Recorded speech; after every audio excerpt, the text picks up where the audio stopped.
Hey everybody, this is Larry. This is me going with Q4 of the weekly contest 463 XOR after range multiplication queries 2. Hit the like button, hit the subscribe button, join me on Discord. Let me know what you think about this one. This one was a very hard problem. I took a couple of days off. If you've been following to kind of collect my thoughts here, did not solve this live, and I feel like I was very close, but you don't get points for very close, which is fine. But yeah. There are two ideas that I want to get across on this one, and look, listen, this is a very hard problem. It's okay if we don't get it. I feel like there are a lot of times, very often, people think they don't get it and they think the explanation is bad. Well, I mean, maybe that too, but also this is a very hard problem. Maybe it's okay if you don't understand it and just come back later when you have the skills to understand it, right? I mean, I couldn't get it. I mean, I understand it, but I guess I almost did solve it. It's just that I didn't. I don't know. It was a very grueling problem, a very long problem, so it took me a little bit. In any case, yeah. Wait, I have my I have my drawing board up, but then I forgot to put it on the screen. Okay. So there's no way about it. This is a queries problem where you have to. This is also Q1, I think, or Q2, I forget which one, but in that case, it was just a for loop. Honestly, nothing to learn from on that one. But the idea here is that, okay, you're giving it away, right? And really, I don't know how to, I knew that this was a data structure going in, and well, not going in, but like opening this problem because it's just too simple, right? There's really no nuance, and I don't mean to say it's the solution is simple. It's just that the problem is simple, right? And it is sometimes it is those simple looking problems that are scary because there are no tricks, right? Well, I mean, I don't know. Anything you don't understand is a trick, I feel like, is how people use the word trick. But anyway, n is 10 to the 5th. The number of queries 10 to the 5th. So clearly you cannot do anything close to n times q. Each number is 10 to the 9. So there also isn't that many things that you could take advantage with the constraints, right? During the contest, I did try a bunch of things. Honestly, also, just to be clear, during the contest, I really thought that was a segment tree problem. I was thinking of different ways of merging it. And I just couldn't get it. I mean, maybe because, I don't know, it's just not the solution, right? It took me a while, but what I finally got me to realize is, and just to be clear, I'm going to do this part a little bit step by step in that my initial solution is not correct.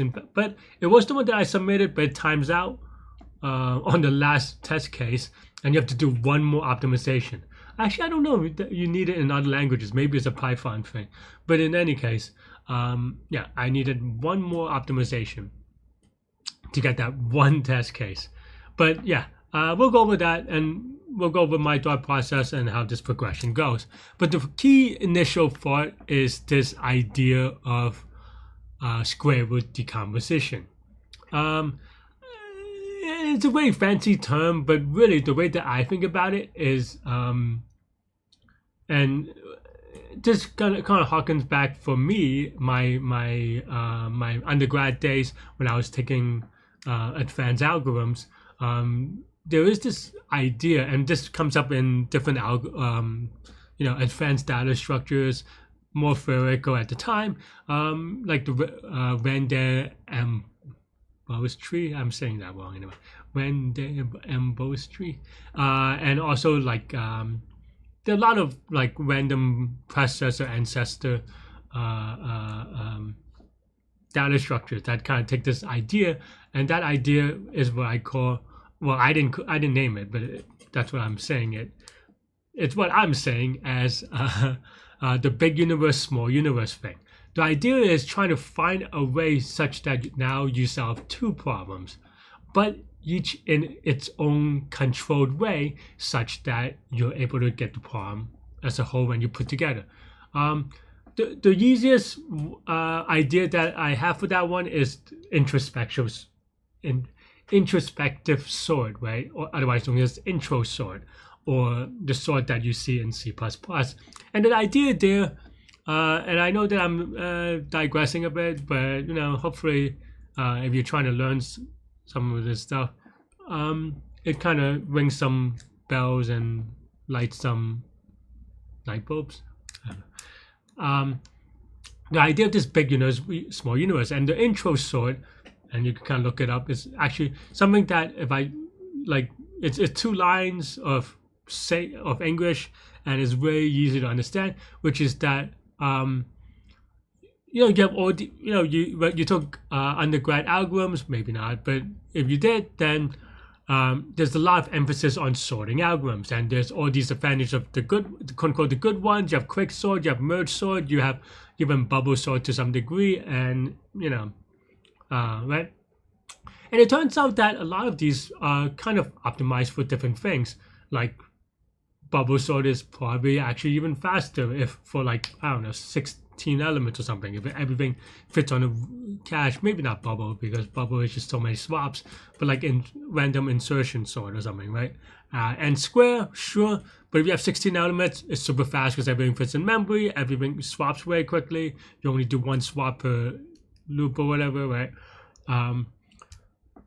So then the idea is that, okay, if you have 16 elements, just do it n squared and it'll be faster because the constant, you could say, is smaller, even though it is not n log n.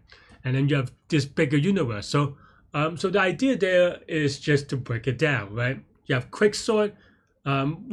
Quick sort is good, but then in the worst case, it could get n squared, right? Because of this depth, if the input is, or maybe just get unlucky with the random seeds or something like that, right?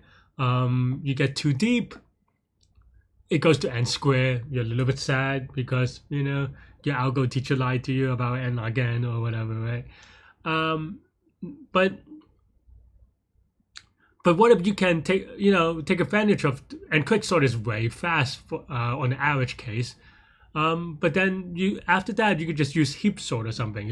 What I mean by after that is that if you go I don't remember the exact whatever, but if you kind of go deep enough, you go, okay, well, we have a weird input. Let's kind of bound this complexity by n log n by, I don't know, maybe you could go only like O of n deep or some, or maybe O of n is already too deep, but like some constant times log n or something like that, and then switch to heap sort, right, or something like that. Anyway, so there are things you can do. The reason why I kind of spent a couple of minutes on there is because I want this, because I feel like I want to demythicize, not saying that way, square root decomposition. It's this big word, it's scary, but the idea really is that you have a big universe, you have a small universe, and in a way you combine them in a way that allows you to solve the problem very quickly. And for this one, it took me a while because the hardest part about, at least for me, I mean, maybe not if I practice more, to be frank, but the hardest part for me is just coming up with the complexity, or like not coming up with the complexity. Like if you give me the algorithm, I would have found it. But what I mean is that, like when I'm thinking through the problem, when I'm trying to solve it, I'm things you do as you're trying to figure out like how to solve it. One thing that you might do is to estimate the complexity. Like, okay, if I do this, it'll be n squared. N squared is too slow. Let's do another one, right? Like, I mean, stuff like that. Like, okay, I can't do n cubed, n is too big, right? I'm not even going to think about it that much. And that's my problem with square root decomposition, is that I do the math wrong a lot. So I kind of filter it out a little bit before I even think deeply until, for this problem, I had the entire hour of just thinking about it. So, so there's plenty of time for that. Okay, so what is the idea? The biggest idea, and I know that people, I mean, it's in the name, it's called square root decomposition, so maybe it's a little bit of a spoiler, but without spoiling a little bit, and I feel like we did do a square root decomp problem, or I guess that's Mo's algorithm, like 2-3 weeks ago. So it's still a little bit fresh, maybe. But you have some B, right? we don't need to worry about what B is, but that's just the quote unquote the block size. And let's just say we have some B, and let's just say for this one, you know, you have n. Oops, we have n is equal to 10. B is equal to, I don't know, just 3. It doesn't matter, right? And what that means is that is that even 10? No, that's 8. Okay. Man, I wrote like 2 things and it's already unreadable. Right, and you know, and you can just put them in blocks of 3, right, or whatever, right? And that seems approximately okay. And then the idea for this problem is that, well, there are 2 kind of operations that you can do, maybe. One is that,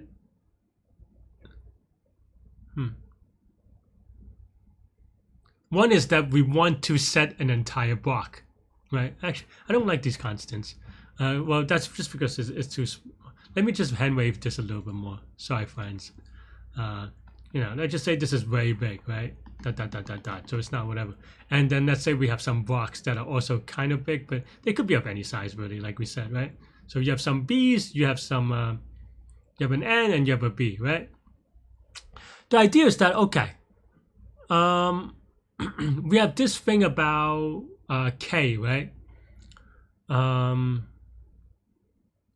what does K mean?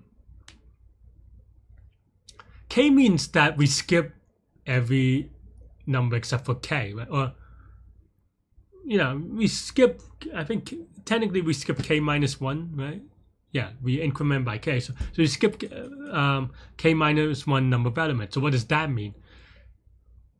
Well, that means that for a certain K, there's only K minus 1 offsets, right? Within one block. What do I mean by that? Let's just zoom in on one block, right? If we zoom in on one block, let's say K is equal to 5, then that means that it could only start at 0, 1, 2, 3, or 4, right?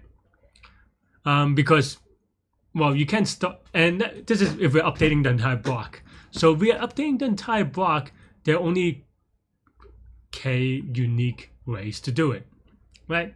So we kind of, okay, so keeping that in mind. So that's one operation that I want to support, is that given a block, let me write this somewhere actually. Misclicked. You know, given a block, update, you know, do an operation on offset, right? I mean, just store it, really, right?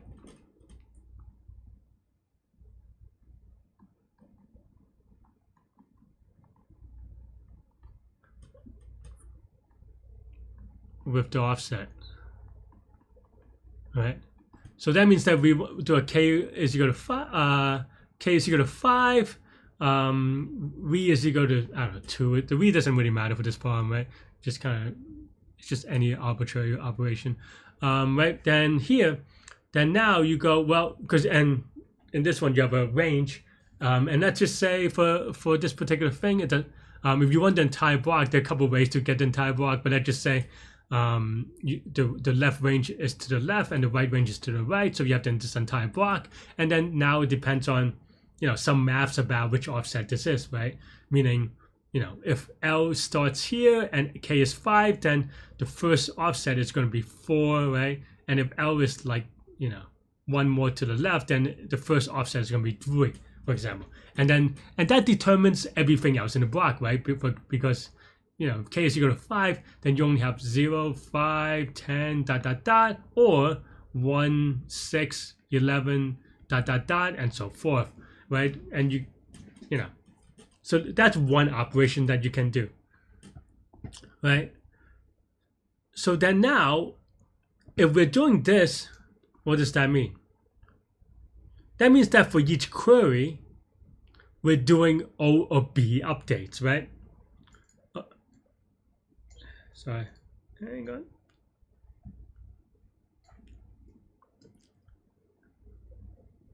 So yeah, so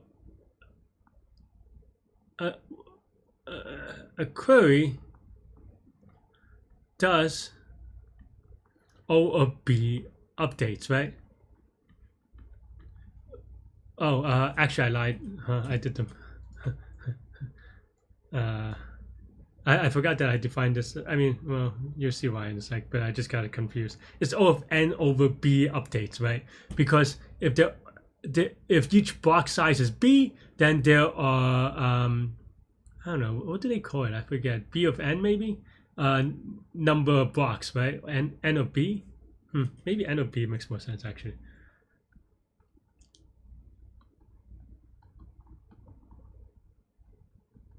Right? So yeah, so N over B updates, right? And then the other type that you may query that you may think of, right, is that you just kind of partial ones. Maybe that's the right word to put it. Which is that I mean, you can say, for example, let me choose another color. Actually, let me choose another better color or different visible. Let's just say you want your update segment to be like here, right? Well, as we said, it does. Wait, let me step back for a second. It does N over B updates because you require a loop that updates all these blocks, and that's the number of blocks, right? Hopefully that part is straightforward. And then now, diving in a little bit more, let's say you have here, then now, again, you have to do these updates in the middle, that's fine. And then here you do updates on just partially. And you could do that because each, and what is the cost here, right? Well, it's going to be O of N plus N over B plus O of 2 times B. I mean, I know that, you know, the O of gets rid of this, but just want to say, why is it O of B? Well, each B is the size of the block. So if this thing is, I mean, I drew it in the middle, but let's say you have this one, which takes the entire left side, then a for loop, and I'm talking about a simple update for loop on each element, is going to be O of B, right? So then now you have this idea of O of N over B plus B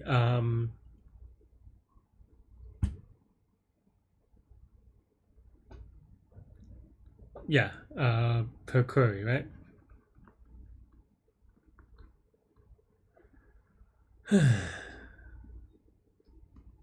Man, this is a long explanation. Hope you enjoy it. But yeah, hopefully you're still following so far.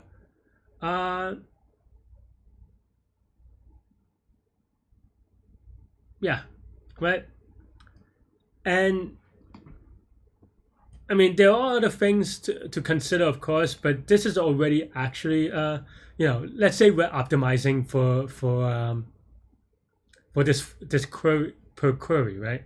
Because we have Q queries, that's a lot of queries, so we have to make this really fast. You cannot do O of N. So we now have to choose B such that we optimize for this thing. And it turns out that if we choose, a little bit spoiler alert from a long time ago, B is equal to square root of N, then here, well, then this is just square root of N, right? On the right side, on the plus, and then this side you have N over square root of N. You can kind of just, what's N over the square root of N? N over the square root of N is, well, square root of N, right? So you have square root of N plus square root of N, big O, which is just big O of square root of N. And because now you have Q queries, now this gives you Q, I don't know why I wrote the big O out inside, right? Q times the square root of N. And that's kind of the idea in general with square root decomposition. The tough part to realize for me is that K also factors this in, right? For this particular problem. And what I mean by that, I mean, there are some other things that I have to talk about. There are a lot of things to talk about for this one. But But one thing is k, right? We said that here, if I could draw correctly. We said here, sorry, hang on. We said that here we store the query of the offset. Well, how many unique offsets can there be? It turns out that if you choose to break k down as well, which this is why it is different from a quote-unquote standard square root decomp, it is just very hard. You have to choose k, right? How do we choose k? Well, as we said, inside a block of O of size b, which let's just say is square root of n, right? So we have a square root of n block. We have to store a query for each offset. And keeping in mind, and maybe I didn't emphasize this enough, but two queries of the same offset, you can merge them, right? I mean, and we kind of had this thing that we drew a second ago, which is that, let's say k is equal to 5, then your offset's gonna be 0, 1, my fault.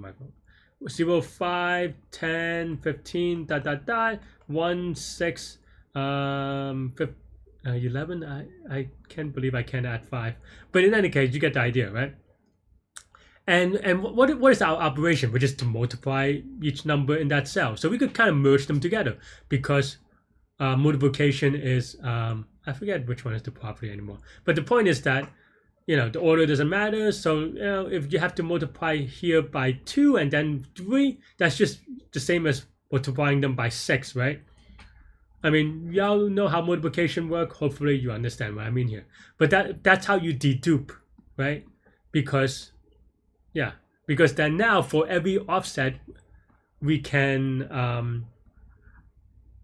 and this took me a long time to come up with during the contest. So I did get this part, but it still was very hard, and I just didn't do the math well enough for a while. But basically, the idea here is that, okay, well, so what does that mean? Well, if we choose k such that, because k can go up to n, right? If we allow k of any length, well, what does that mean? If we allow k of any length inside here, then, well, you're just going to store n different things to merge, and then here it's going to be n square root of n just for this block, and it is going to be just too much space, right? Because then now that's just for one of these, right? Wait, sorry, did I say that right? Yeah. Well, no. Let me go back a little bit. Sorry. So for each block, what do we have to store, right? Let me change color again.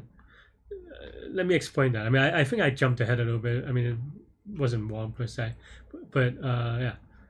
Let's say you have one block. What does that mean? Well, one block is length square root of n, right? Fine. But it's going to take k. There are k unique offsets, and you have to keep track of k, right? So it's k times the number of offsets to kind of store in this one,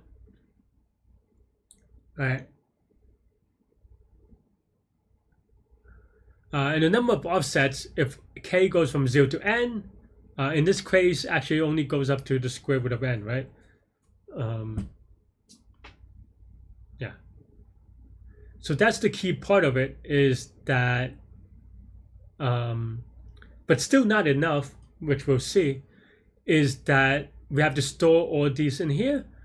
Keeping in mind that we have square root of n blocks, and each block, if we just store all possibilities, has to do basically not k squared, but k sub b squared, the number of k we have per k. And as you can see, I'm struggling even to just explain it, but it's k sub b, because why is it k sub b and not just a generic k?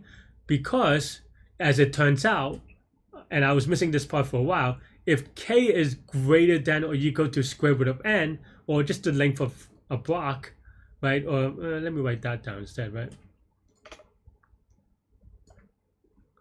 Because if, remember, each block has b number of elements, so if k is greater than or equal to b, then it means that you don't have to do any lookup merge thing. You don't have to store stuff for merging in the future. You can just update it because it will affect either 0 elements or 1 element, right? So that's the part that I missed. So because of that, because if k is greater than or equal to b, you just do 1 element, maybe 0 element. Doesn't matter. I mean, you could even do it other ways, as you'll see, but yeah. You could just do the update. You don't have to store it. Like you could do the update to the 1 element at a time. You don't have to store this like thing. Because the reason why you have to store this thing is that if, for example, if you want to update for k is equal to 5, every time you do an update, you have to update 0, 5, 10, 15, ... It's going to take forever, right? Because you're just basically looking at every element. Then you might as well just do a for loop. There's no need for a block. But the idea of this merging stuff with the 3, you multiply by 3 and then multiply by 2 to get multiplied by 6, is that now, in a way, you're merging all these operations kind of together into one, right? That's kind of the idea for this one.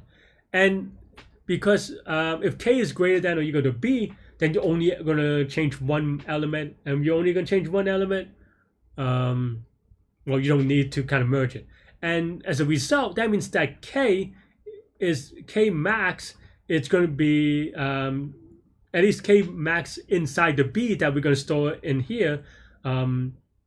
It's just going to be square root of n.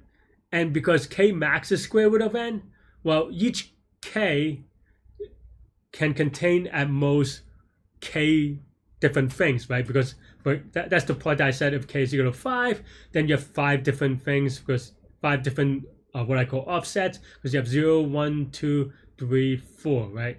So now you have square root of n, square root of n. So that means that the whole k storage system is just O of k, which is O of n. And because we have square root of n blocks, this whole thing is going to be O of n square root of n space, right? To kind of store. And of course, and then later you can merge them, which is also O of n square root of n. And the merging step hopefully is straightforward, because then now for every cell, and the merging step, it's easier to explain, because for every cell, let's say we have this cell, right, which is the second index, maybe, and the second offset inside this block. Then what happens? Okay, I think I do need to erase some stuff, otherwise I'm like scribbling like a conspiracy theorist. But let's say the offset is 2, right? The third element, and so then now you have to go through. Okay, if the offset is, if k is 1, then it applies to you. If k is equal to 2, or if k is equal to 1, then that maps to the offset of 0, right? And what I mean by that is that if k is equal to 1, then that number you store affects 0, 1, 2, and which is offset of 0, right? If k is equal to 2, then what matters to you? Well, don't know actually, right? So also, because because 2 now maps with the 0, so I guess the same thing, which is why it's confusing. K is equal to 3. Well, you have 0, 1, 2. Then 2 is the first offset, right?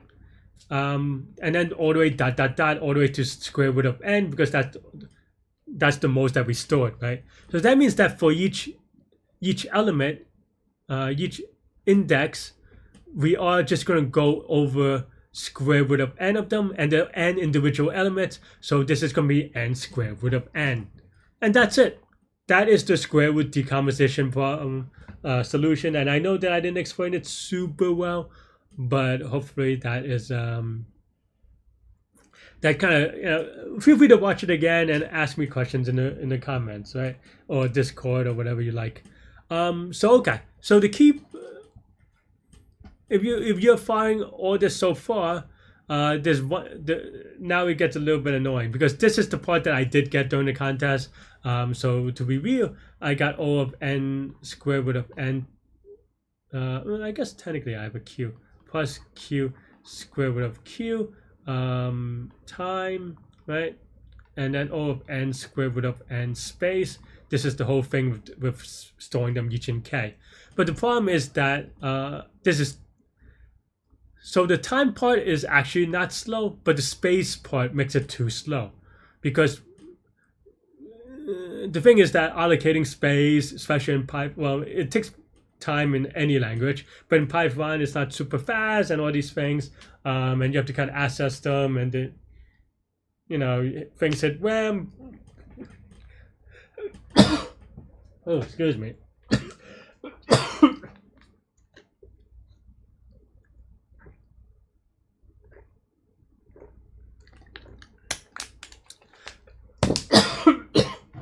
My apologies. Ooh. Things hit wham, things don't. Stuff like that, right?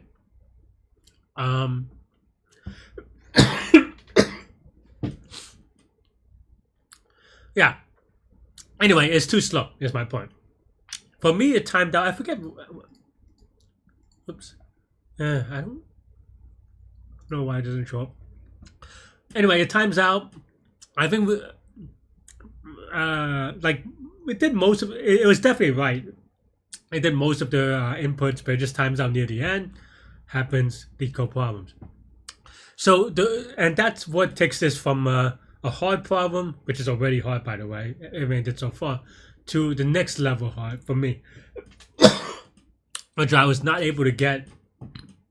I don't remember. I think I just came across it. And the idea here is that, okay. So for me, for each block, as we said, for every offset k, for every k, we did an offset, right? And this, of course, this is for one block, keeping in mind that there's square root number of blocks. So, and as we said, k is less than square root of n in this case. So this is going to be O of n, and this is too slow. So it turns out that there is a way to, which is very similar to this in construction, but also just different, is doing a difference array. So the reason why I struggle with this, when I was actually thinking about this during the contest, but I didn't come up with it because I was thinking about difference array, but you have to do the space optimized difference array, which of course I knew about it, but I just didn't think about it. So what's a difference array, right? So difference array, it just allows you, so let's say you have an array, and you want to store a sort of a prefix sum kind of thing, right? Kind of like a reversed prefix sum, that's why it's called difference maybe. But the idea here is that, okay, let's say you want to create a segment, right, on this line. And then the idea here is that, okay, well, instead of, and for this segment, you want to say, to keep it easy, just say +5 on the entire segment, right? And then now you want to keep another segment that's like +7. I don't know, whatever, right? So then now you know that here, for example, y'all are smart. So here is +12, right? We do the math. So the idea behind difference array is that instead of, the more naive thing, which is kind of actually very similar to what we're doing, is that we can just, for each index, +5, +5, +5, +5, and then dot, dot, dot. And then when this +7 query comes in, then now you go, okay, well, let's add 7, +7, +7, dot, dot, dot, right? Obviously, depending on the range, it's going to be slow, right? The idea behind difference array, and hopefully, you already know difference array because, I don't know, this is already a hard problem, and this is good enough for me, is that instead of doing that, we just write, we just do it in two operations instead. +5 here, -5 here, +7 here, -7 here. Because we don't need to know the result of the queries until the very end. then now we can just do it as we go, right? Because then now, if you write it this way, then now you just need one pass, because then now you just collect them like I don't know, Mario collecting coins or something, right? Because you have 0, 0, 0, and then now you have plus 5, so it's 5, 5, 5, 5, 5, plus 7, so now it's 12, 12, 12, 12, and then it goes to minus 5, then it goes back to 7, 7, 7, and then minus 7 goes to 0, dot, dot, dot, right? So that's basically how you reconstruct the sum of all these queries, and that's kind of the idea behind this problem. So for me, I did think about this actually, but I probably did the math wrong, because I did the math wrong a lot on this one. And when I say the math wrong, it's stuff like this. It's stuff kind of like this where for certain thought processes, I was like, oh, k could be n, so this will be n squared. So I can't even think about it. And then I was like, and yeah, this one I was like, oh no, it's not n. Doesn't have to be O of n. It actually just O of square root of n. So, which is a huge difference, obviously. So stuff like that. But for this one, I also did something similar in that I thought, I don't know. I mean, I think maybe I was just also very tired. This is a little bit after the contest already, honestly, so I wouldn't have gotten it anyway. But the idea is that, okay, you know, you look at this array and you, right? And I thought that you had to allocate the entire space, right? And what I mean by that is that, okay, as we said, you have this array. As I said, you have this array. I thought you have to allocate this entire space, and that just takes time. This entire length is going to be, well, for each k, the entire length is square root of n. So because of that, we have and we have square root of n k's, as we said, right? So that is going to be the same thing as before. I mean, it's not different from here in terms of complexity, because you have k different of these arrays, each of them of length square root of n. Then everything together is going to be O of n again, right? For each block. So that means that total is going to be still O of square root of n times n. Usually write it the other way. I'm a little confused, right? So that's why I was like, I couldn't figure it out with difference array, or I didn't think that deeply into it, because yeah, this is just wrong, right? Or I mean, it's not wrong, it's just not better than what I already have. So, you know, right? And this part is going to be a little bit more elementary than the other parts, because at least for me, I thought so, because I thought I should have gotten it, which is just that yeah, you don't have to allocate the space. That's the TLDR. You can do this in a sparse kind of way, right? And what do I mean by sparse kind of way? That means that instead of allocating this entire array and then just updating, you know, this element plus 5, this element minus 5 plus 7 minus 7, right? Instead of allocating the entire array and then updating one index at a time, we can just use almost like a event-based system, right? Keep it sparse. So instead of all this, we just go, okay, for k, we have something at, I don't know, index 3 plus 5, index 6 plus 7, index, I don't know, I'm making these up obviously, right? 9 minus 5, index 12 minus 7, right? So something like that, and that's it. And because then now, the key part is not the time, because you still have to go through the array to construct it, which is fine, but it is about the space and allocating it in the beginning, because space is the expensive part. Because then now, when you reconstruct this, given this sparse representation, and all you do is sort, right?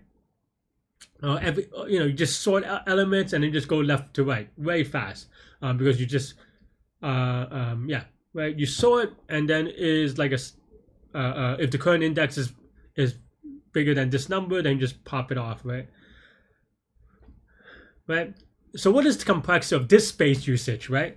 You know, so this space usage is actually O of n, not per k, but O of n total, right? Why is that? I mean, I did it within one block, so I kind of lied a little bit. Because for this one, you don't actually have to do it in one block. Because as you realize, now there's nothing special about one block.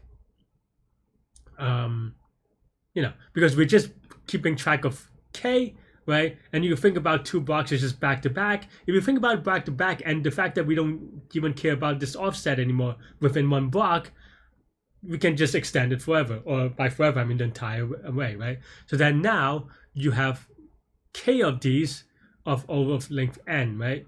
If you had kept it in an array, but now we're not, because we're keeping it in sparse. Well, if we're keeping it in sparse, that means that for every query, we only have 2 entries, right? One for the start of the difference array and one for the end, and that's it. The plus version and then the minus version for each query. And it only exists in one place because everything is sparse. And that's it. So then now your total space usage now gets reduced to O of n, and you get way faster as a result.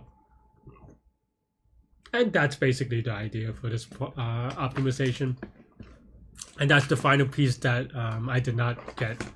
Even though, I mean, that's how these hard problems are sometimes, right? Because, if I didn't have to deal with all the other stuff, and we just kind of like, oh, it's a different array problem. It's a different array problem.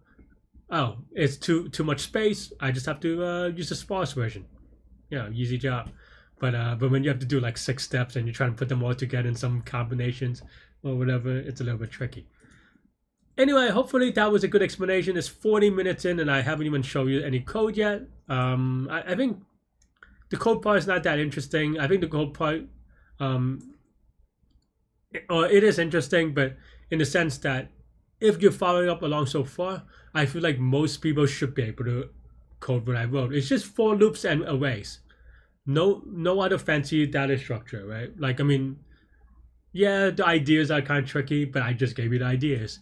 So definitely, if you want to learn, pause and see how much you can implement. I mean, you might not get it all. You might not get it all right. Maybe it times out. That's fine. I want you to exercise and practice that muscle.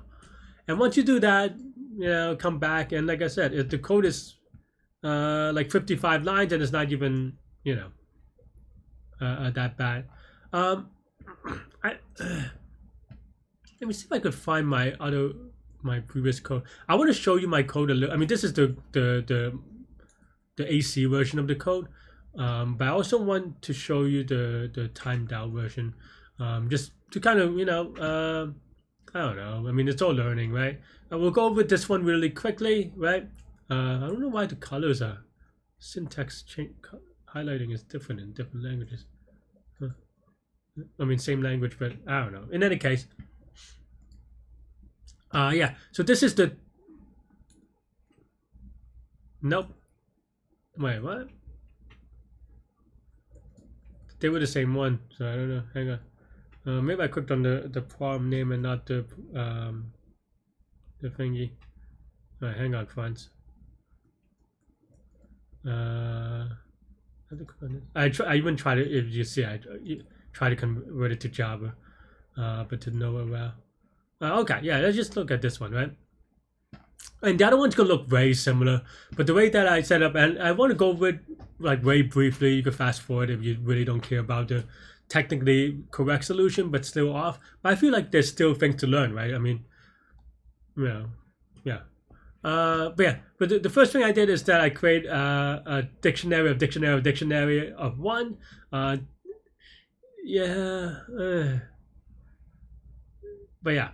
But basically this is my big small universe thing for each query. If k is bigger than s and s is the square root of n, right? Things that we talked about, so I'm not going to explain again. If it's greater than s, then we just go.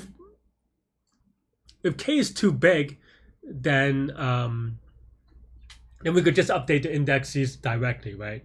And because you can see that this loop will do at most, if k is bigger than square root of n, then it will update n over k times, which is at most square root of n, right? It's n, the whole thing with n over square root of n, which is a square root of n. So this is square root of n bounded, just so that you know, but you update every element, right? If it's smaller, this is the thing that I wrote. Okay, well, we have a block to the left, block to the right. If it's the same block, we just do a for loop on the elements. That part is also, you know, you don't have square root of n numbers in one block, so this is going to be square root of n, and then you skip. Otherwise, you do two things. I was trying this because I don't know, off by 1 hour, but yeah. Basically, this is the part about the middle, right? You have the middle chunks, and you want to update the entire middle block. So my indexes are block sub I, the k, and then the offset. Everything that we talked about, right? And then we just do the multiplication and mod, right? And then we do it for every block in between, and that's it, right?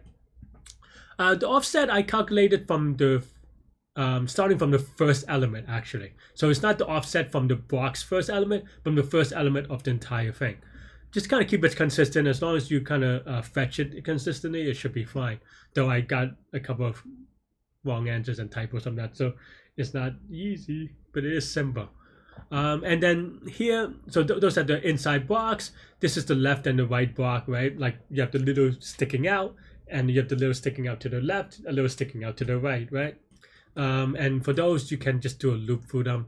Again, this does at most O of k updates, right? Or maybe b over k, but yeah. And in that case, b is, let's say, square root of n, k is 1. You update everything, that's still going to be square root of n. So this is bounded by 3 times square root of n, say, right?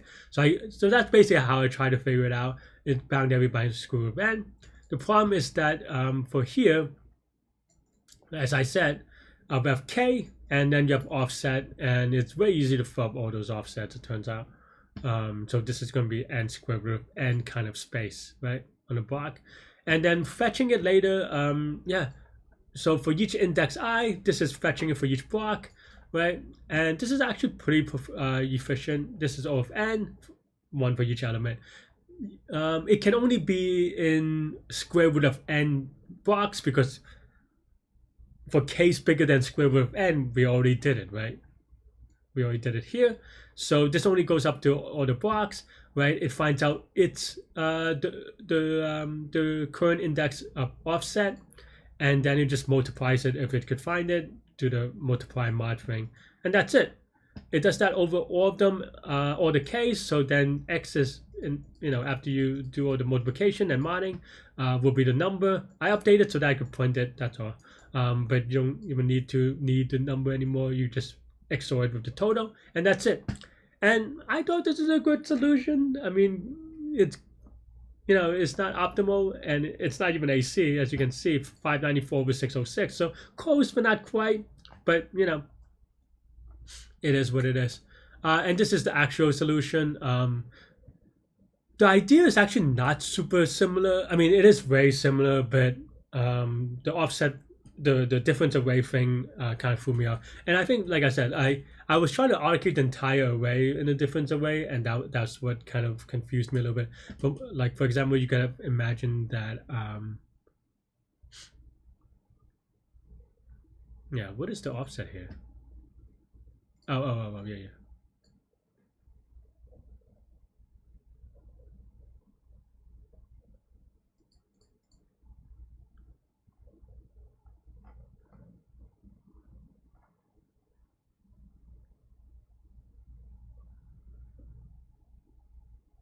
Sorry, give me a second. So do I even need to offset?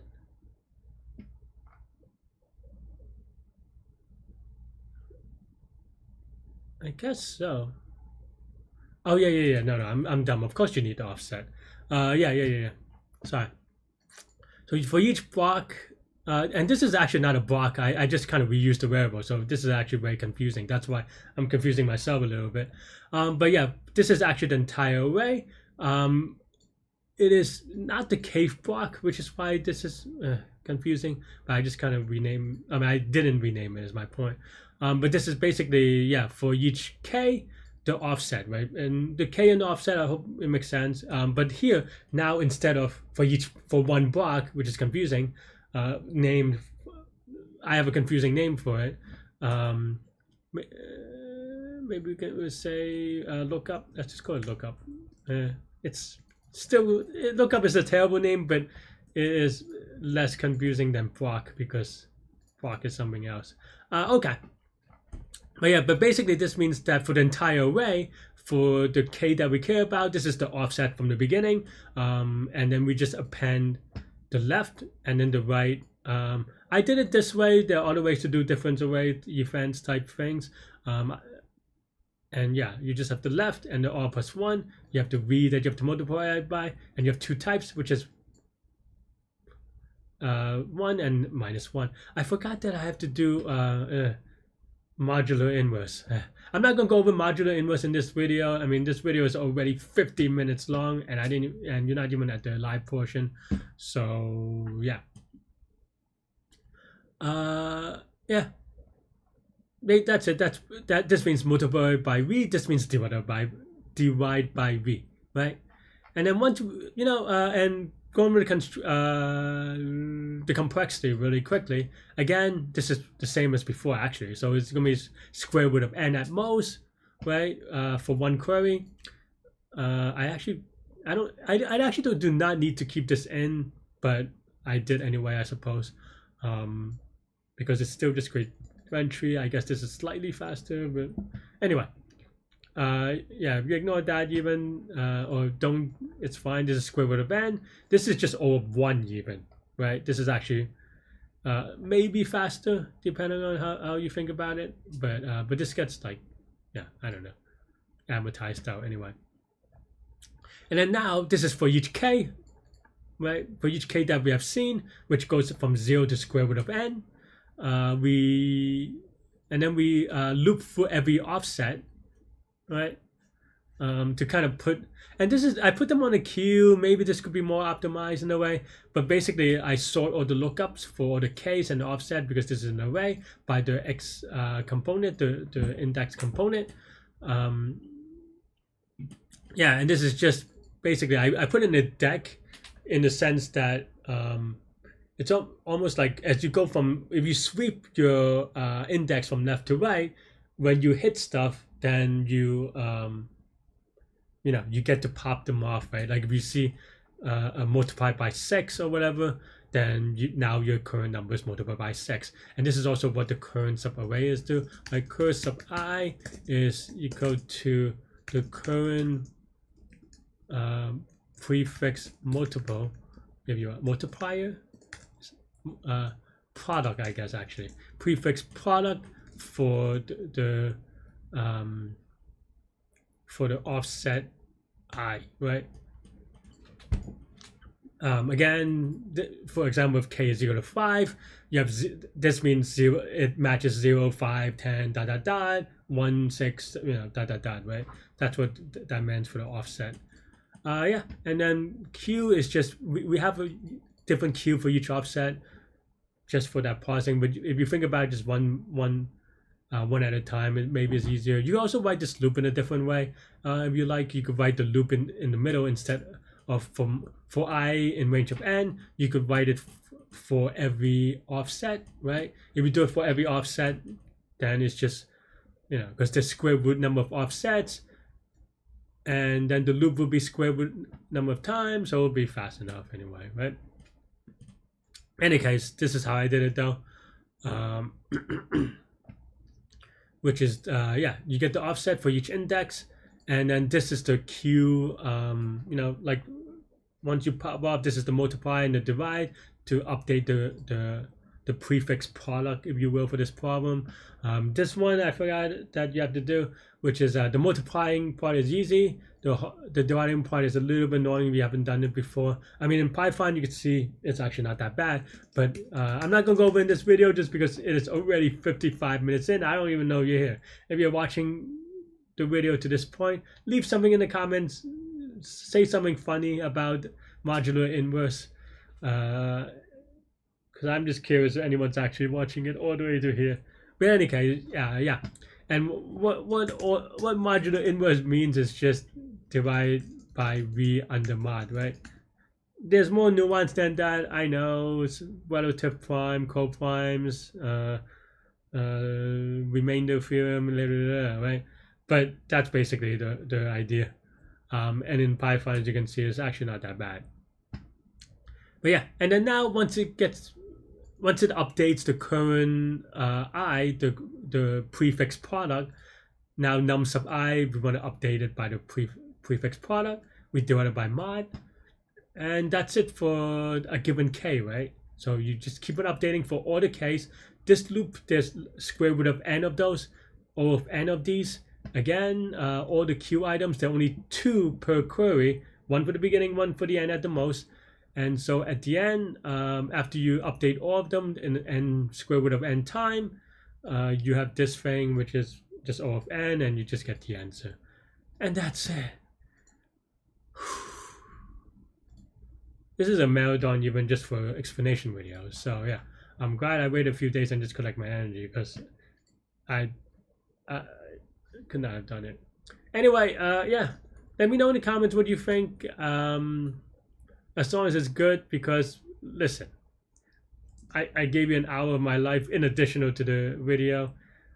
Good or bad, I don't know. If you give it down, well, you know, I feel like that's a reflection on you. So I don't know, but give me some props. I don't know, whatever. Anyway, that's what I have with this one. Let me know what you think. Thanks for watching. And you could watch me solve it live during the contest and a little bit after, and then a lot of debugging and me trying to learn now.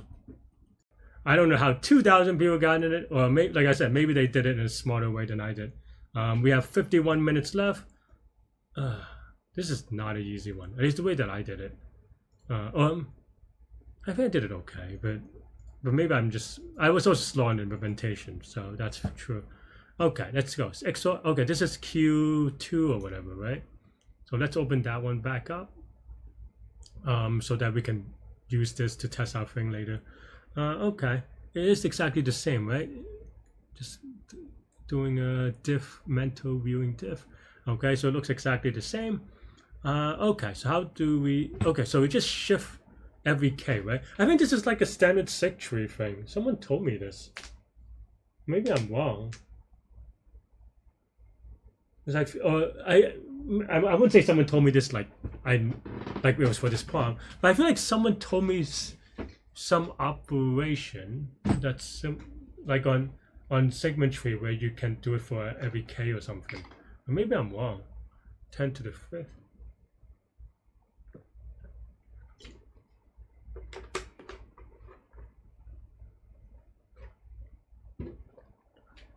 I mean, the bitwise OR doesn't really matter, right? It's just a one operation.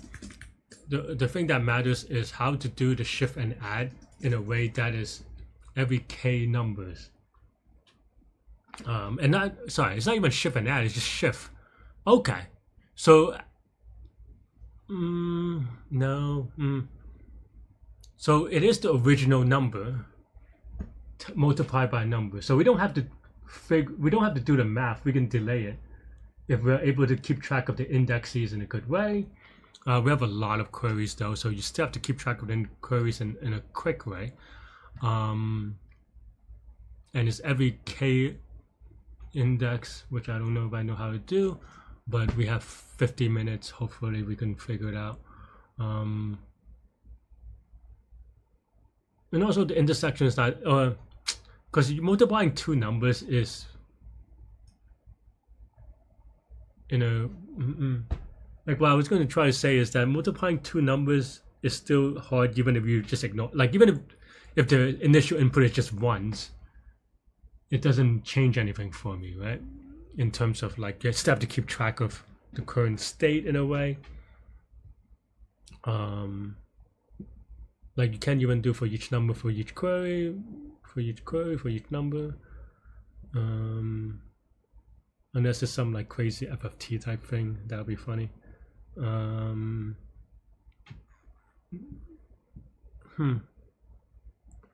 mean, I would also say that this feels like a very data structure E problem, but I don't know if it's a standard data structure, like, or in the sense that it is well known, or is it like you come up with it from something that you know, or is it just like, oh yeah, everyone knows that you have to solve it this specific way, and I don't know. Which maybe, you know, I can't, and I feel like someone told me this, but I don't remember it, to be frank. How do I structure the segment tree to do it?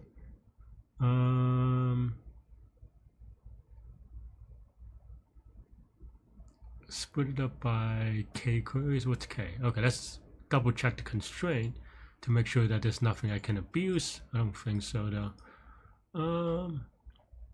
Because k is big, so you can't just do like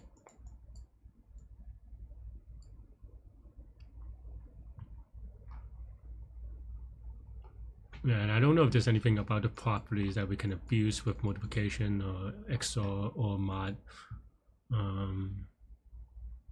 I mean, maybe there is, but I don't know. Yeah. How would you do it without simulation? I mean, this is an 8-pointer. What the? I feel like someone was telling me this. I'm trying to think. And if this is a knowledge problem, if it is a knowledge problem, then I was gonna get it anyway. But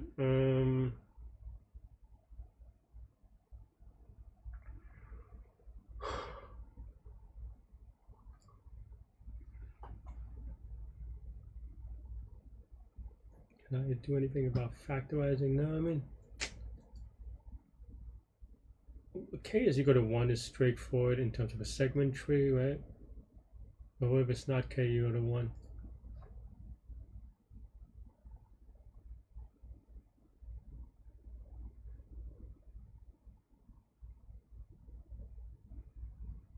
Well, let me think, right? Do we ever need to do queries? No, we just need to do updates. It's all updates until the very end. Does that change anything in terms of...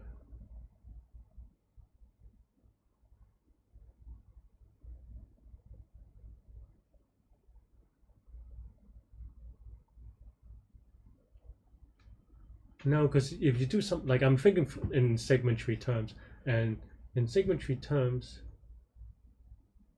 it doesn't make sense. Is it square root decomp? No, you don't pre-process anything. Is it what's that other one? Mo? How would that even look like? I forgot what Mo's algorithm is. Which one is Mo again? You do square root in a way such that you do the query and you go left and right, right? I mean, this is not a type problem where you get a query for the answer. Sorry, I'm like being lazy and looking up and out of the frame. It is one of those where you actually change the thing, right?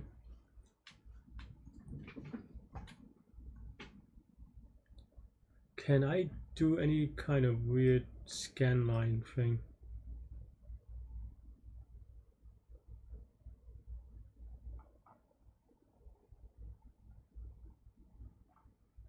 I mean, it's an 8-pointer, so it's possible, I don't know, but 430 people got it. I mean, I guess maybe it's cheatable. I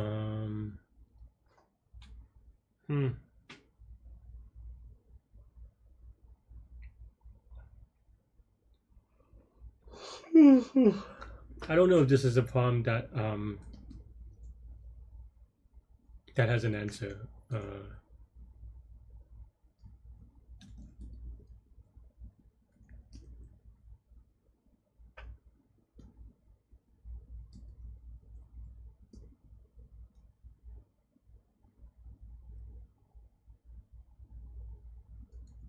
Or answer from me. I mean, obviously it has an answer, sorry. But,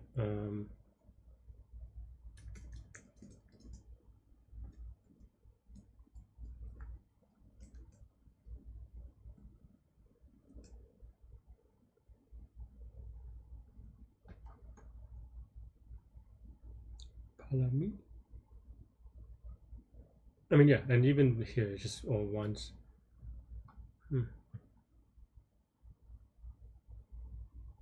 And this mod is, I was going to say, maybe if mod is something interesting, you maybe say that, like, you know, you divide by, or you mod is equal to 0 or something. But, I don't know. I don't know if there's any easy way to know for me.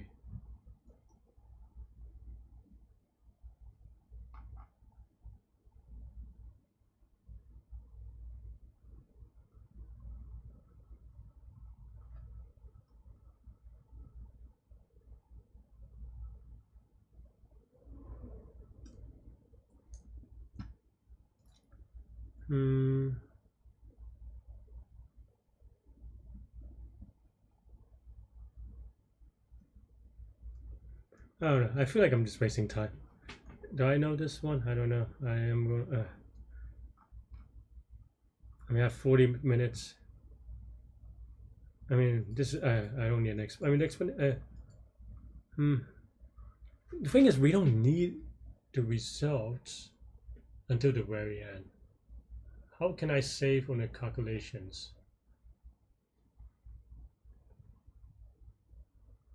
But the queries can just be like very funky.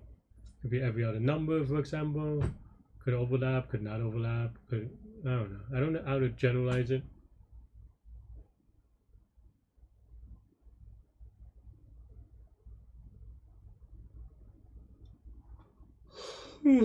Or it's just like some crazy algorithm thing.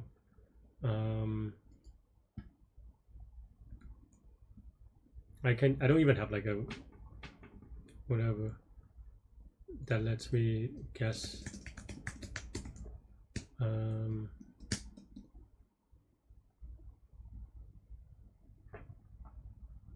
How would I?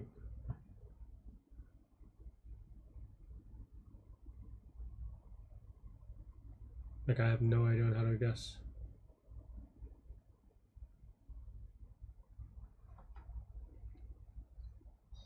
Ugh.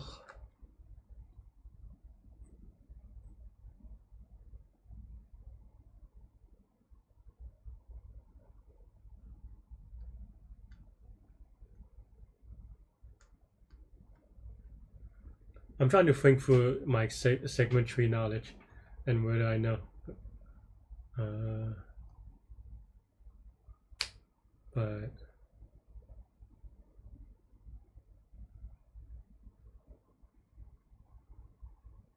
would be funny if I can do with most.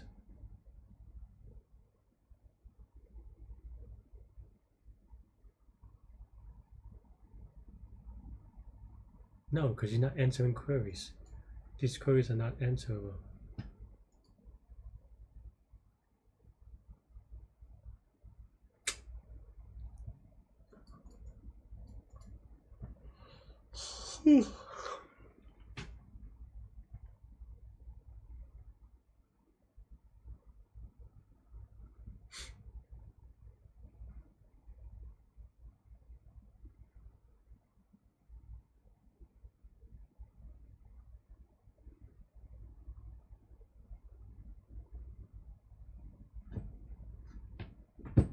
Can it even be 0? I think with mod being a prime, maybe that's not true. Because mod is way out of bounds, right? And you just multiply so you never get a 0. Does that help at all?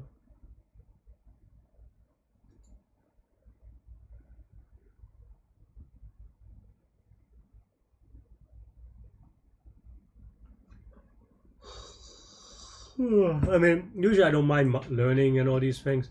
It is 4 a.m.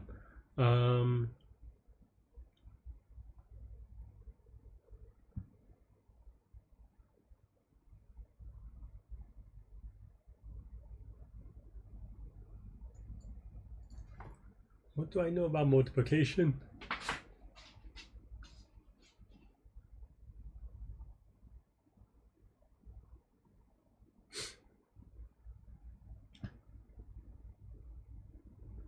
I mean, we can make just whatever, but it's this part that I don't know how to handle.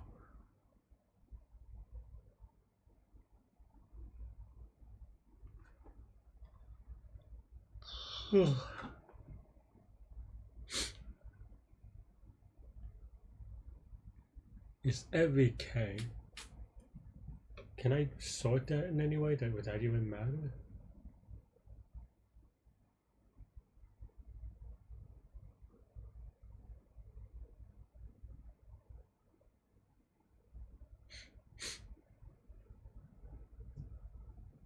I see. Maybe.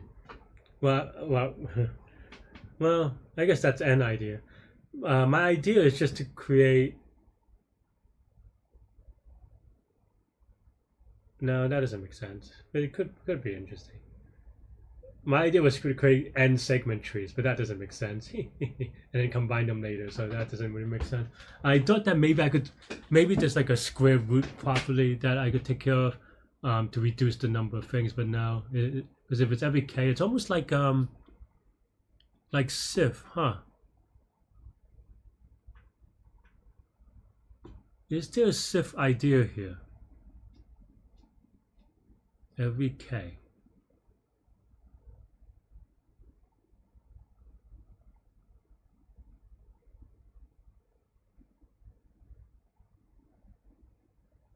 I don't think so, no. Is there? No, because you can construct.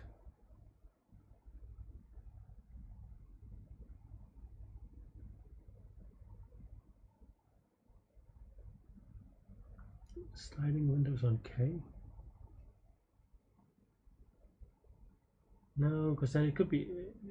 This doesn't go bigger every 3, but it's not every 3 on the entire n. It's just gaps of 3.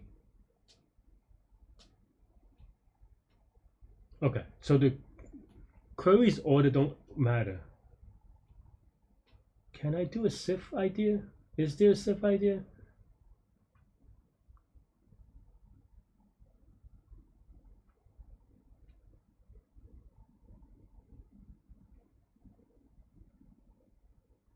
No, because there are 3 different ways.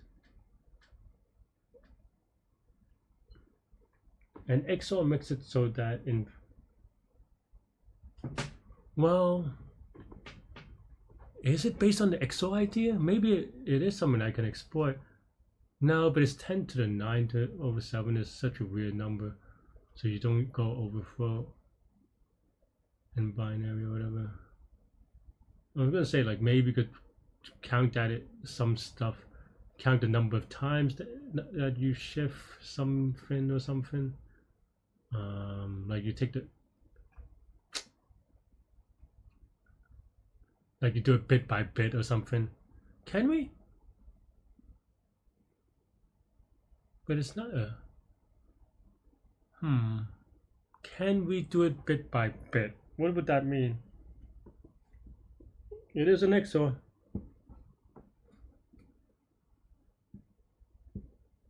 The mod I don't know how to do, but so you have a number.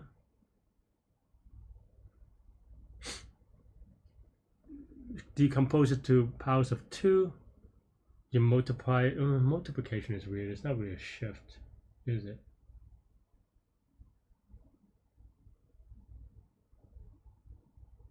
Yes.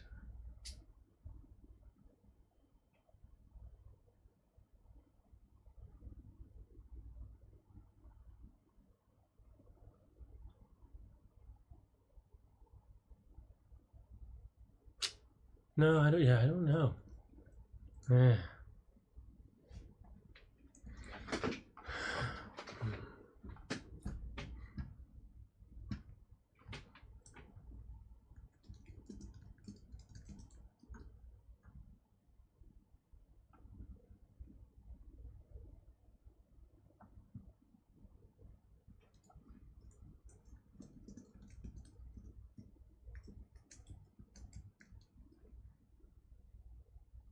I don't think I know this one.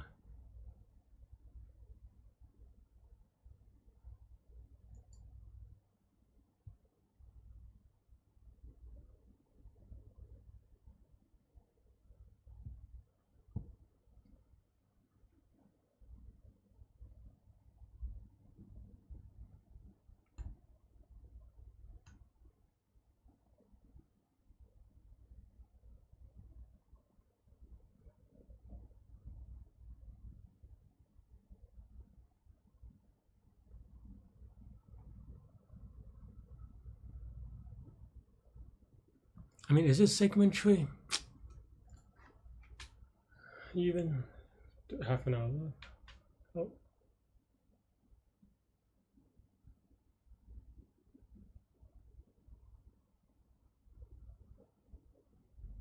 Lazy propagation, but then you have to keep track of the start.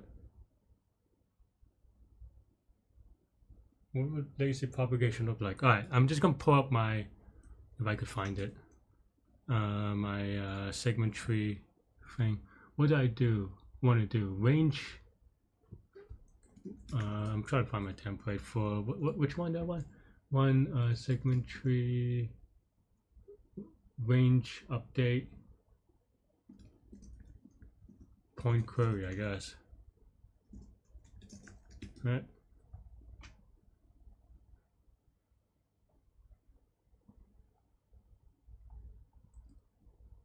I think that's pretty. Where's my comment? And where's my thing for it?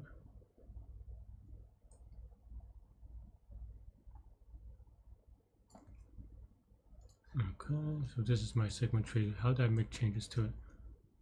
If I were, what does lazy look like?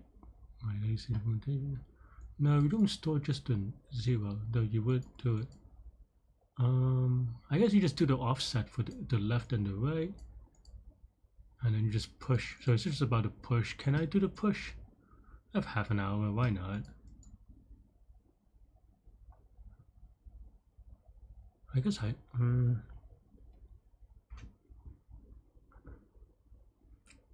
Query is easy, maybe.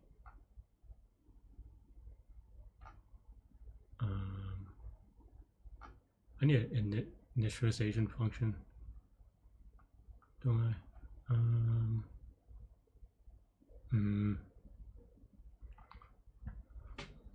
Query left, query right for node. What is node? Oh, this is the current node. I think I just copied this off ChatGPT in the past. This doesn't look like code that I've ever written, but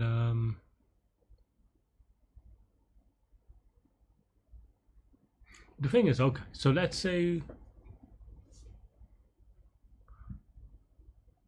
how do you merge two things when you do a push? I guess that was what I was struggling with, but I just wanted, I didn't have it before, but I just thought maybe if I had the code in front of me, I could figure it out a little bit. Excuse me. So you would push.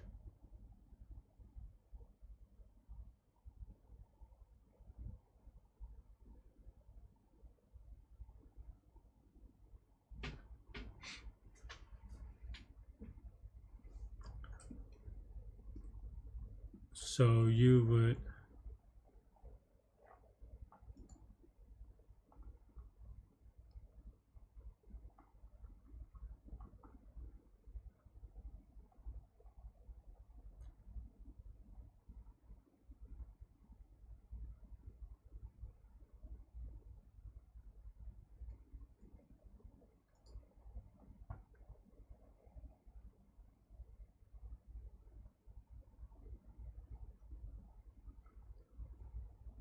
the problem is that the offset is not zero, and you have to, because you have to retain the sub segments.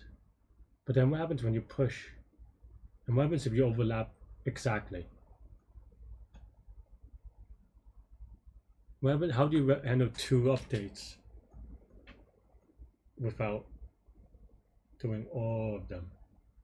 All of them, all of them.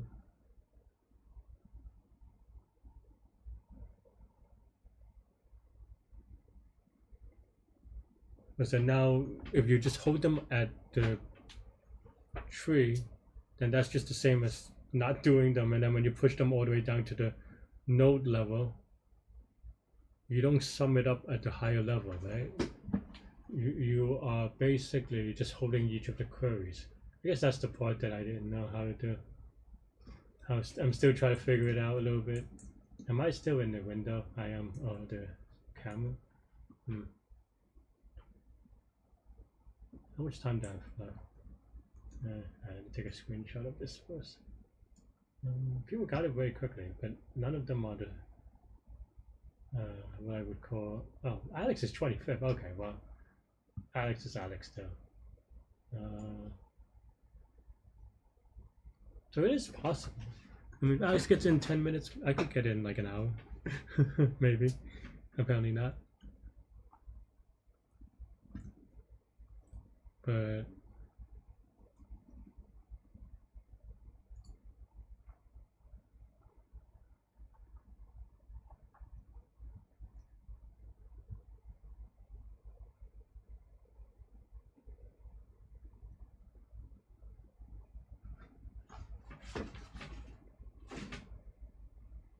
I don't study enough segment tree maybe.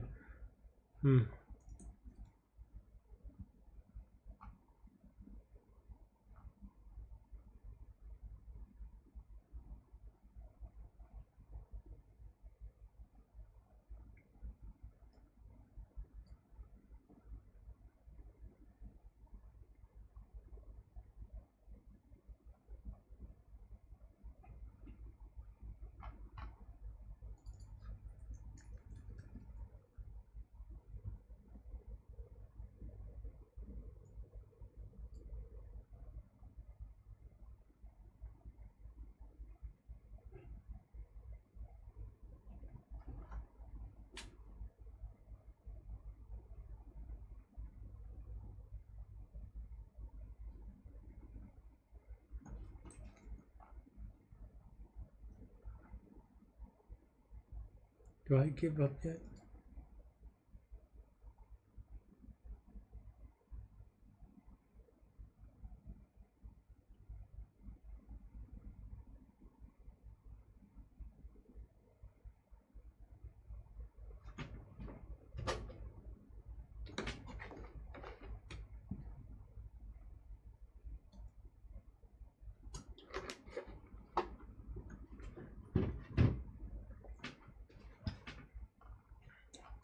Is it a segment tree? Are there other data structures? Can we sort by K? Would that help? Even if, okay, what would happen? What would happen if all the K's are 1? Well, then you just have segment tree. All right, that's. What if all the K's are 2s?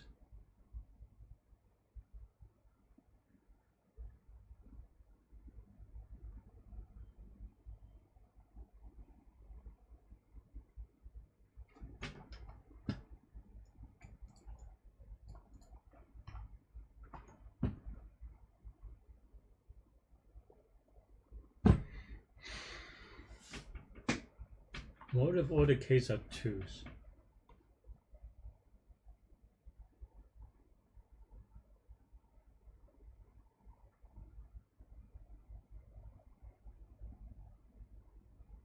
Do you do an XOR on all of them and just keep querying? No, because if you have to update and you still need to figure out, like you can't just.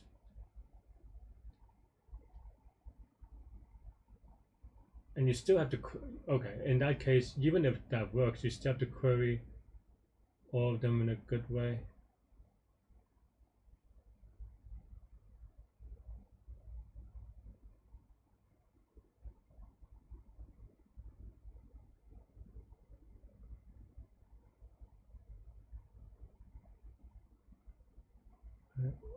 Which I don't know how to do in segment tree even.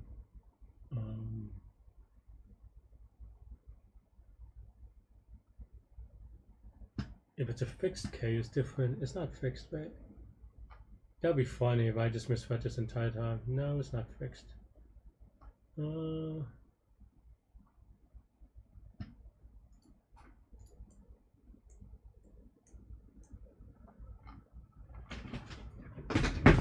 I have 23 minutes left. I might give up soon, just because it is 4:20, and not the good one where it's in the evening or afternoon. It is way too early for me to still be awake. What do I even do if k is equal to 2? I mean, in theory, you would just have k segment trees or 2 segment trees, but yeah. Can I have case? Well, the q unique case at most, so you can have k segment trees. Or number of unique case, number of segment trees.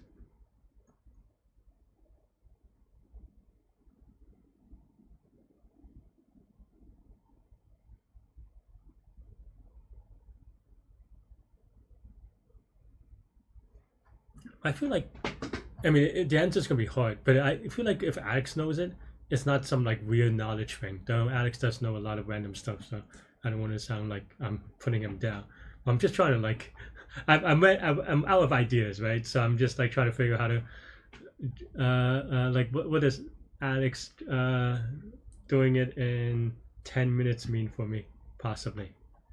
Maybe nothing, but like, can I figure out, like, like, is he deep in segment tree knowledge? I don't know. I mean, we understand this farm. There's no, because we did it in here, right? So it's not like it's not like I didn't understand it, unless, no, it's the same, right? Just want to make sure, because I feel like sometimes they make it different. Okay, I mean, obviously it's different with the constraints, but yeah, okay. Well, if k is equal to 3, like, or what if k could be 1 and 2?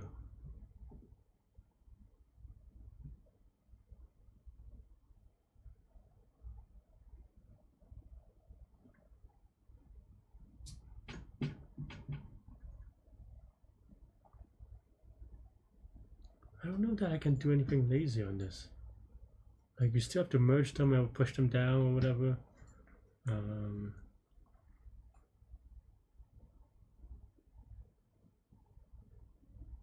And each of these each segment can have a lot of unique values, right? So you have to kind of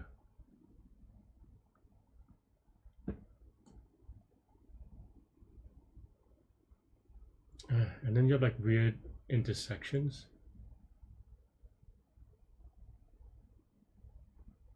right? Like, what happens if you have a k of 3 and you have 2 of them? Do you like just keep going down? No, because then that just kills your complexity. Is it segment tree, Larry?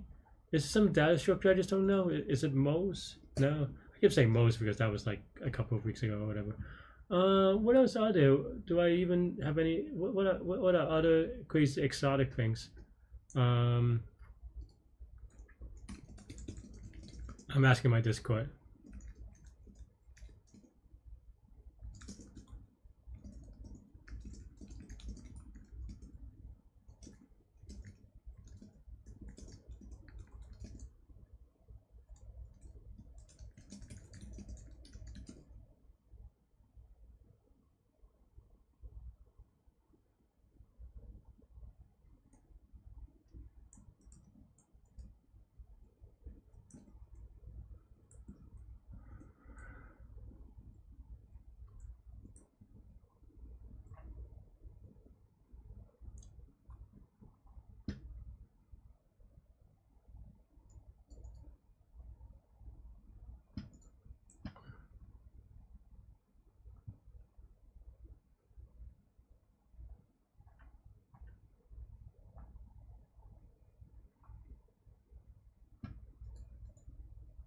This is the problem of doing these at 4:20 though. 4:30 a.m. is that people do not people are not around to answer things.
Yeah, I don't know.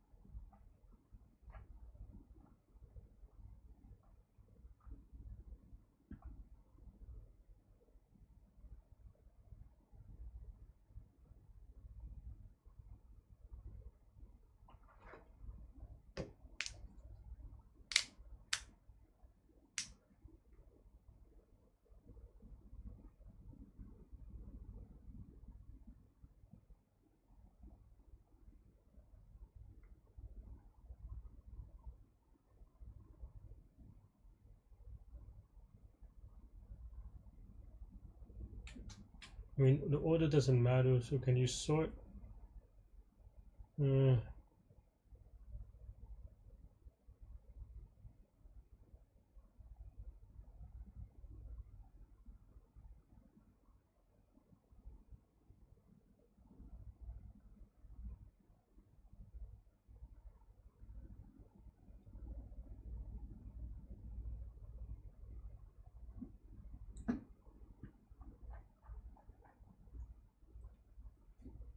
Is there a square root decomp idea? Most, I keep saying it. Well, 15 minutes.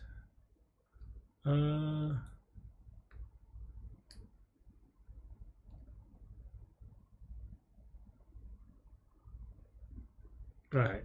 What is the square root decomp idea? No one in my Discord is answering me. But okay.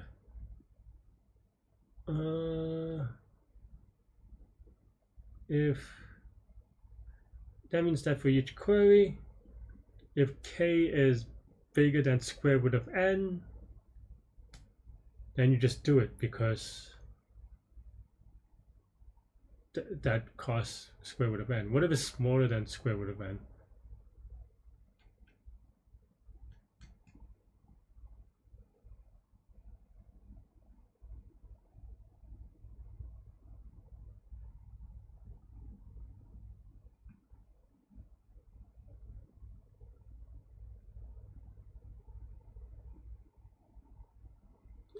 If it's smaller than the square root of n, then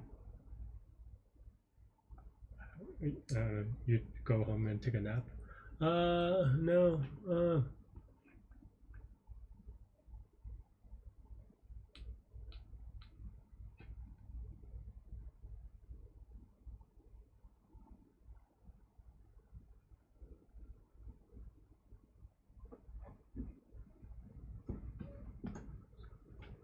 If it is less than that, then you do it block by block. You do, and then each later. Okay, so then you do a loop for the block. You store each block. Okay, fine, maybe. But then, how do you merge them later?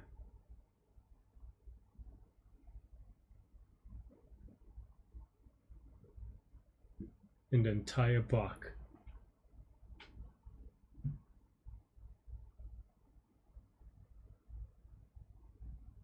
So you have a square root size.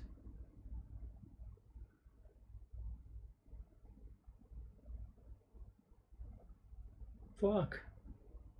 Can you do a small world sliding window type thing? That's still a lot of queries though. You still have to do them just later. Unless I'm misunderstanding it.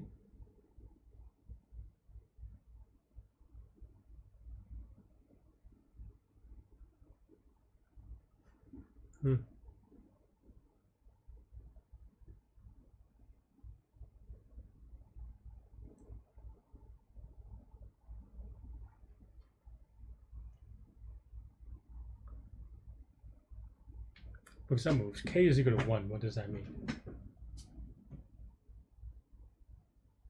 And you're inside a block. You apply it to every number. Okay, that's fine. Okay, if k is equal to 2,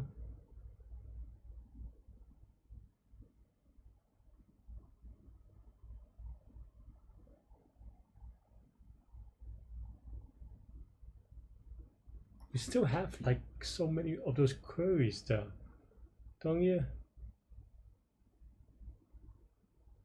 You just do them later for each element. Do I have, is there a merge function that I don't know about?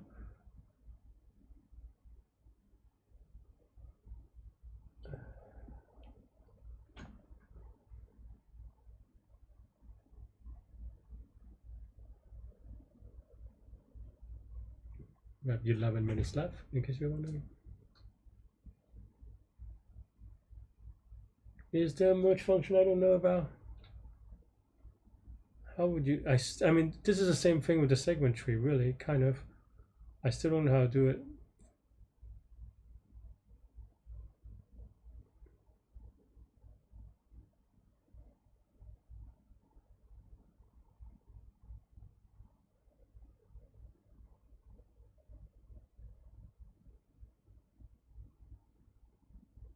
How do you update a block?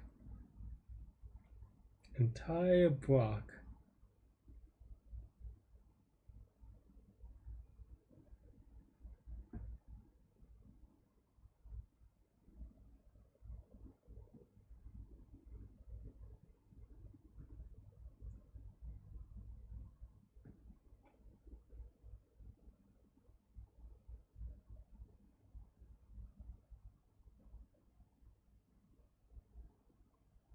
Okay, okay.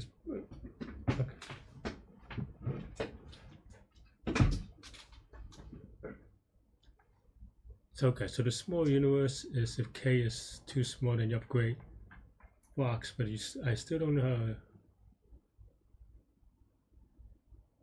do the blocks. So that's the same thing with the sector. Okay.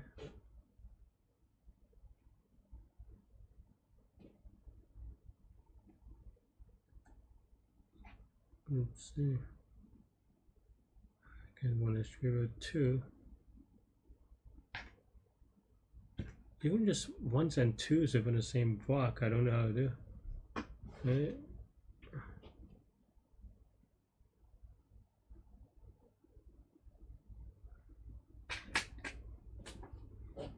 Well, it would only have, keeping in mind that it would only have things that are, but that doesn't matter if they're all 1s. I still don't even know how to do.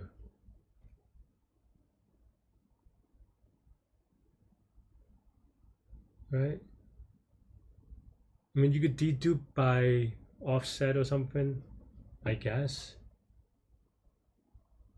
But you can easily construct like 1 for every. There's only, okay. No.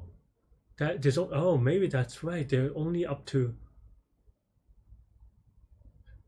square root of k unique ones for each number, because you could dedupe, and therefore for each number inside a block, and there's square root of, oh shit, snaps. Is that right? I just didn't do the math right. I mean, I'm not gonna solve it in 8 minutes. Let's be real. But I think that's it. Huh? I just okay. Maybe I'm out of shape. Something like this, right? So for, what is it again? I think that's. I mean, I'm not gonna get it in time, but that's fine. If I solve it, I'll be happy. To be honest. But right. So then now, if k is, then we just do it normally, right? So where was it? I guess this thing. Yeah, okay, fine, just copy paste. Probably too dumb. Okay, but if it's smaller, then what happens? Then now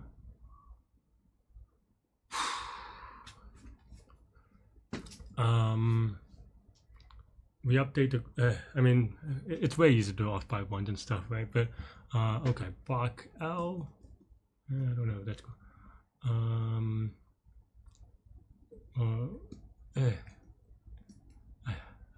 I'm naming things. Okay, whatever. Block L is equal to L divided by S for the size, right? Yeah, whatever, right enough. Right? So then now, that's the block element. So then for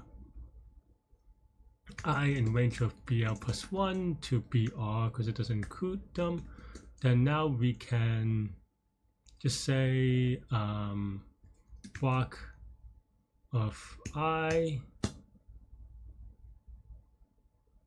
of K. It's not quite, because you have to think of the offset, right? So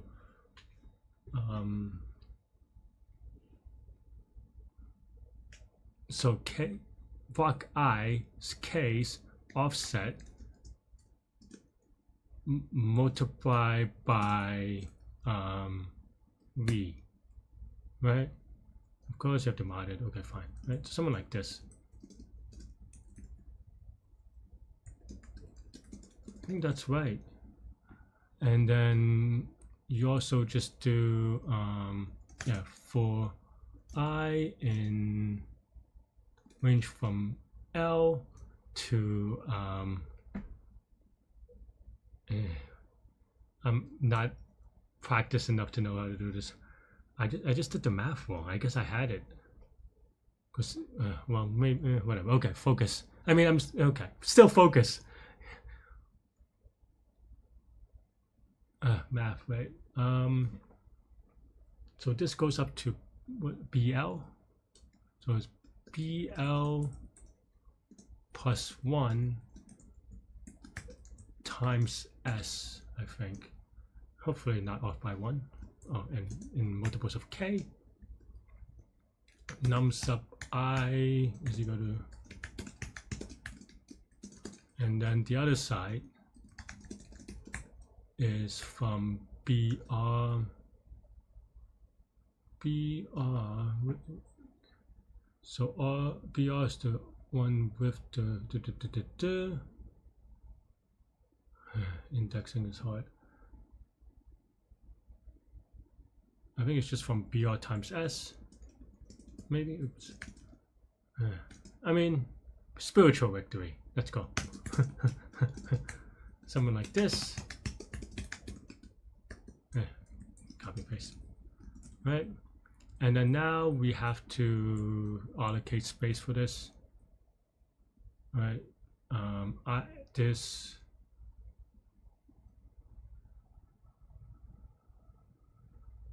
Offset it. Maybe this isn't quite right though, because the n blocks, or the square root of n blocks, square root of things, and offset is, I guess, square root of n. So n square root of n space, because offset can only be up to k. K could be a square root. That's too big though, isn't it? 10 to the 5th times, or to the square 316 times 10 to the 5th is 31 million. That's too big, right? So you can't allocate all of it. Is there some pigeonhole thing that I can take advantage of? Is every offset possible?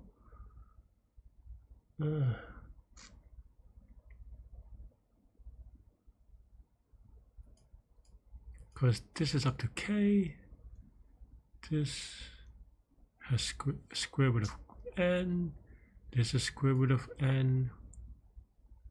How do I? Okay. I mean, we have n square root of n space, which is possibly typed, but also possibly, I don't know, maybe not in Python. But I'm gonna. I mean, we have 2 minutes. I'm not gonna solve it in time, but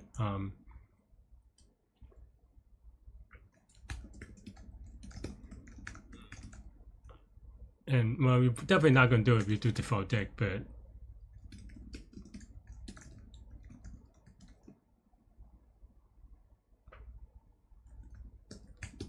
I want to, this may time out, but I want to do it spiritually. Say, right, let's see if this gives me an error. Float cannot be interpreted as an integer. Why? BL is because square, this is square root. Whoops. All right. Okay. I mean, it doesn't. I was wondering if this would crash for this. So then now, yeah. Now we just go back. Right. And then this is gonna be for K in box. Could even write it the other way actually. Okay, so for this is up for this block. We want to say so blocks of B. We have for K in this, and then now for offset in block sub B of K.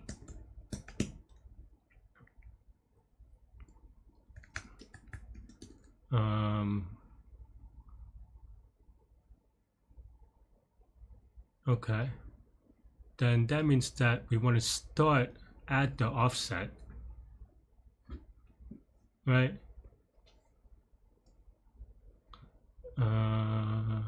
No. Yeah. Okay, so that means that you want nums from block B, so times S for the size, plus offset, okay, plus, and then do a for loop on K, but does that make sense? This is square root of N, this is square root of N, this is square root of N, but we do another square root of N, that's just N squared, right? Am I doing this dumbly? I feel like I'm missing one thing. I mean, I think the idea is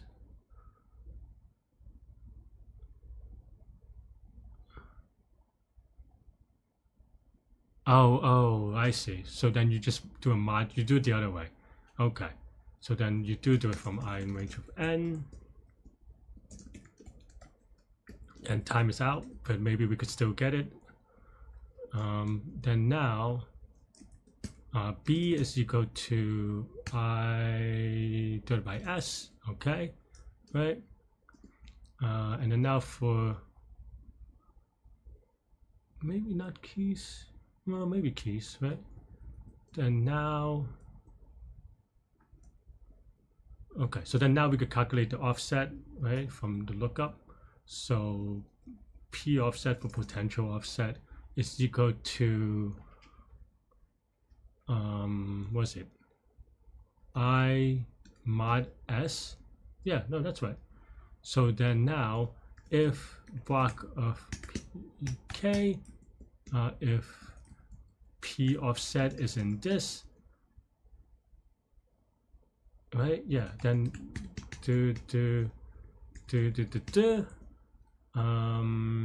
what is the number? Num sub I. Let's just say x is equal to num sub I. Then now x multiplied by this, and then x mod, which is really not great, but yeah. Okay. All right. We got this. All right. Fine. I mean, I still don't know about the whatever. Whatever. But I think this is right. Maybe. I guess we'll find out in like a second anyway. It may time out, but well, this is just because it does for loops, right? So I don't think this is quite indicative. But we have only 4 numbers, so that's actually kind of sad that it's wrong. We probably can make it brute force for like small numbers, but I feel like okay.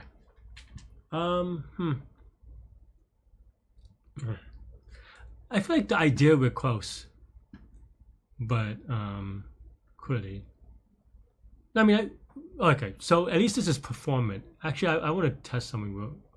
Well, actually, I don't even want to say it's performant. Actually, I lied. So, I mean, we could hack it anyway, right? We could say nums is equal to 1 times 10 to the 5th or something, right? And we could say queries is equal to, I don't know, it shouldn't matter.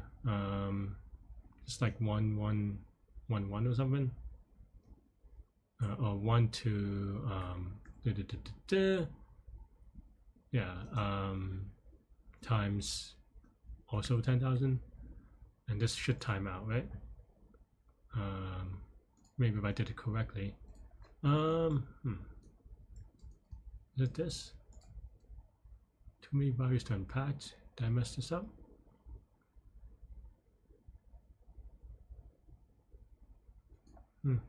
No, I think this is right, but did I do some? Is it? No, it's not a tuple. So why is this weird? Am I just don't know how to write things anymore? Expected for. Yeah, what am I doing wrong? I just don't know how to write code anymore. I mean, that's probably true too. Or am I just like missing something? I don't get it. For is it, unpacking for print queries. And sorry, friends. Apparently, I am bad at code. Okay, so that's what times 5 means. That's why. Yeah. Okay, fine. Don't print this because they'll just. First argument must be callable or none.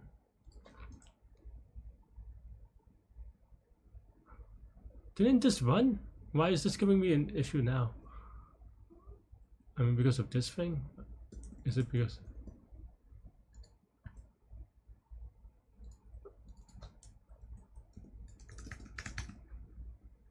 Is this give me an iterator thing? For no, okay. Oops. Sorry, friends. Apparently, I'm just like really dumb today. No, this is right? This is what we kind of want. Why is this part crashing? Am I reading the message well? First argument must be callable or none.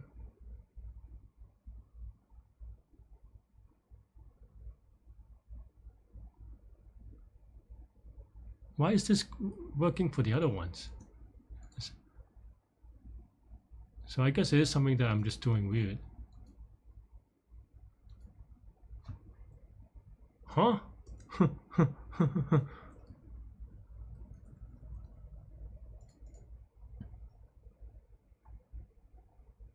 Why is this different than this output?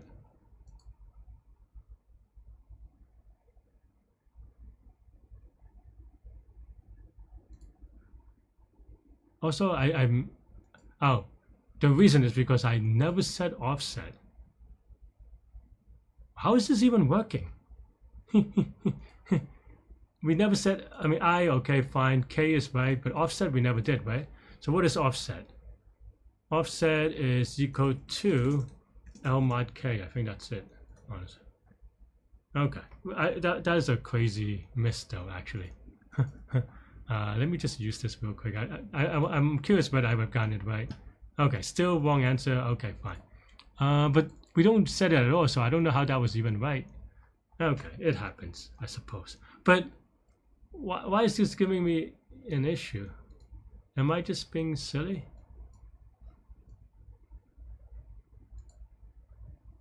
List out of range. Oh, yeah, I mean, because this thing is... Oh, no, I mean, okay, let's just try something small. Maybe there's something silly. Okay, so it's something this. Isn't it L right? 10,000 or 100,000? Is it inclusive? Oh, okay, so it goes to...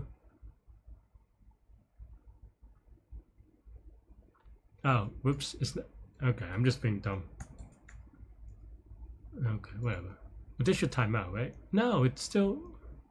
What is going on? What is going on? What is going on? It's just a table thing, right?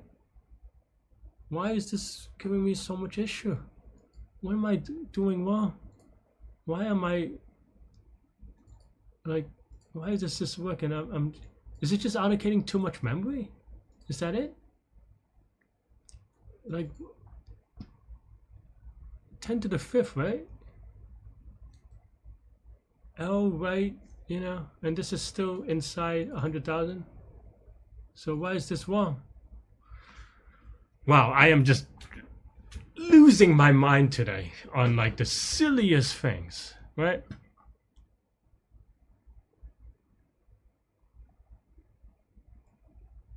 Are we just allocating too much memory? Is that it? I mean, that's fine.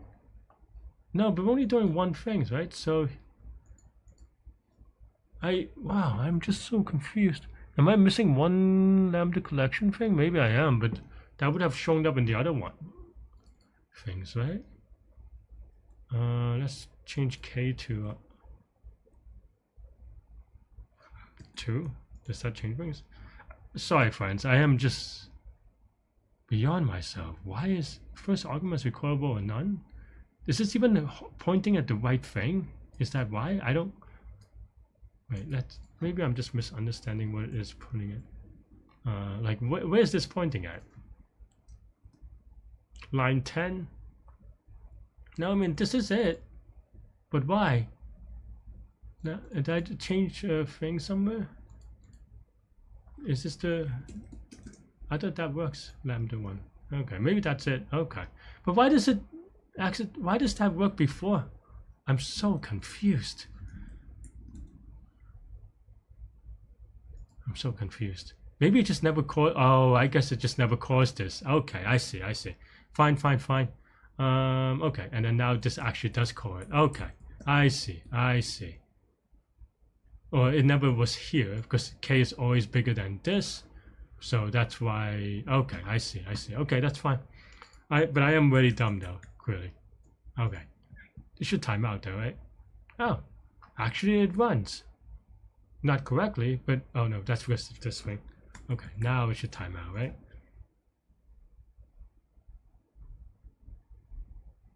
So I mean, it's going to time out anyway, I guess. But we still should get this right. I feel like the idea should be right, so let's, okay, and then maybe we could convert it to Java and see if it's faster in Java. I don't know, but what is wrong with this one? Is it because of this part? Probably. Let's just go, all right, we'll print it out real quick.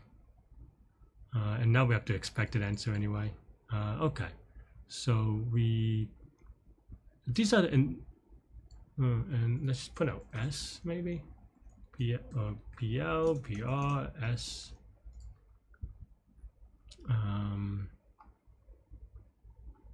Is that for my thing or is this? I guess I should just print an extra thing.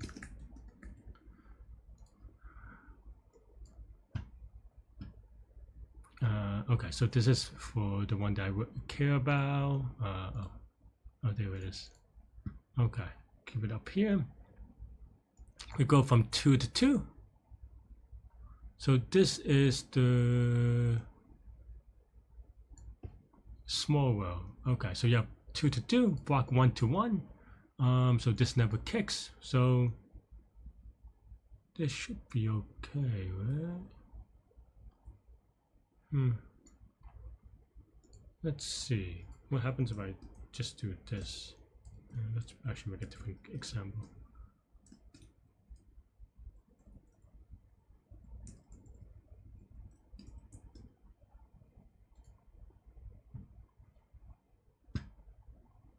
Okay, so it's wrong, which is good because that means that we can debug just using this. We can probably even just get rid of this one then, and it's probably still wrong, which would be good too. Because maybe it's just an indexing error. Okay, and now why? Which one is this one again? From 2 to 2 multiply. Yeah, from 2 to 2 multiplied by S. Okay, so if this is in the same block, do I handle it? I guess not. I see, because they're in the same block. I kind of did it to the, I see. Okay, so that means maybe we just need a if this is on the same block, then by definition we have less than square root of n things to do, so we can also just do this. I think, which is not great necessarily, but in the sense that like it may still lead to errors for obvious reasons. Okay. Does that give me right answers? Nope. So we set the debug.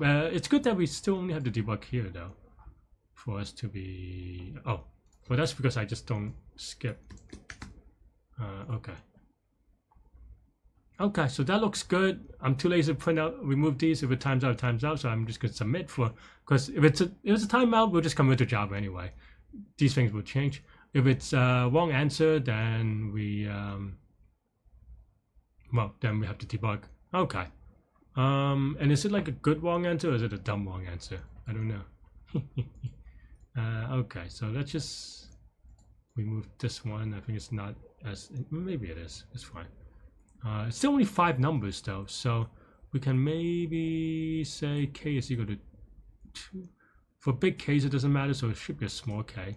So it's this, but while u is equal to 1 is not super interesting. No worry, k is 2, yeah. Let's make this 5 just to make sure that it changes some stuff.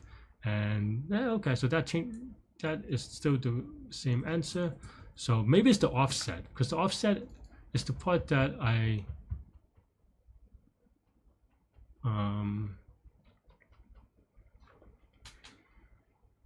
no, offset is wrong.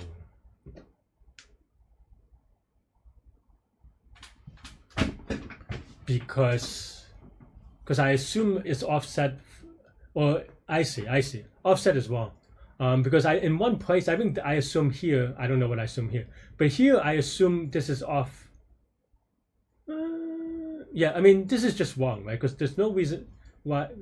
Yeah, because I think this is the offset from S from the beginning for this block. I don't know what this is, so this is just wrong. Okay, we can figure that out though. Oh, we can figure out by just doing that, I think. Yeah. Yeah. Okay. Oh, no, this is still wrong, Larry. Closer, but wrong. But it's still the offset, I think, maybe.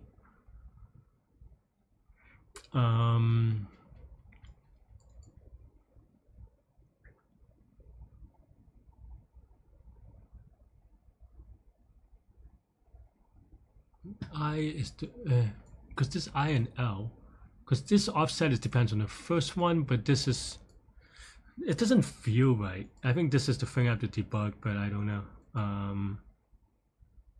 The mod S feels right, but this is for L's block, so which may not apply for each block. So maybe it is an offset for each one. What would that mean? We want to handle offset from the beginning. Okay, let's actually do this first. Offset here is not I mod S. It is from the, we want to do it from the beginning of the block. But no, this is I mod S because that's, no, it's I mod S mod K. Yes. Okay. All right, now you're cooking. Now you're playing with Nintendo Power. Okay. I don't know if I'm just a little bit lucky on that example, but I'm going to YOLO submit because why not? We already solved 264 cases. Maybe it times out. If it times out, it's fine-ish. If it's wrong answer, less fine. Okay. Sadness. Is it still offset? I mean, this one still feels a little bit awkward, to be honest.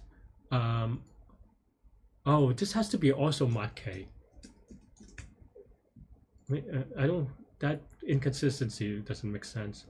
Does that fix it? That does fix it, actually. So I was just being dumb. I don't know why I would do it here. And just, it doesn't make sense because this domain is from 0 to S-1, and this is from 0 to K, right? So that doesn't make sense. This is from the beginning, and S is going to be probably bigger than K, but maybe not. Come on! I just want to. I mean, I think we have the right idea, right? Like 400. I think we're just off by offsets, possibly. I don't know if left is the most reasonable example. I think you need to do the beginning of the block. Okay, I think you need the beginning of the block So maybe you have something like the beginning of the block is going to be I is the block number times S to mod S, which doesn't makes it 0 then, right? That doesn't make sense. The beginning of the block mod K.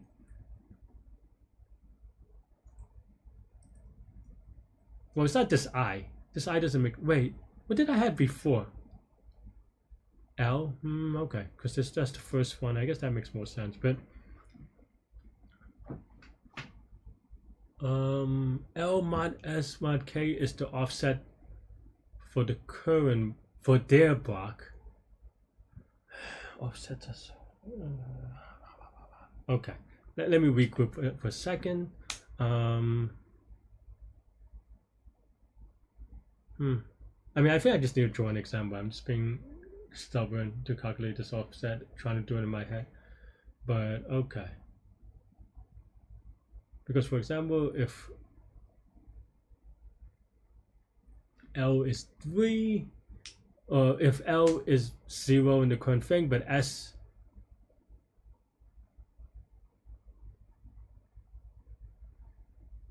let's say S is 10. All right, let's use some numbers. Let's say S is equal to 10. So then let's say L is just for the purpose of this one, the beginning of the block. So it's going to be say 20.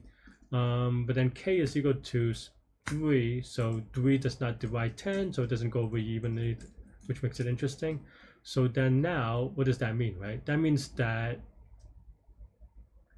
the offset is going to be different for each block. So you can't really just use the same offset for each block.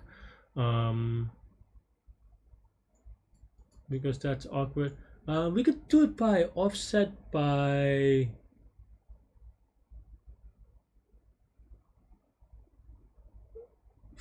we could do offset from I think I want to do this, which is offset from the first element. So it's everything is shifted at exactly the same way. Maybe this would change it to this. Didn't I try this though?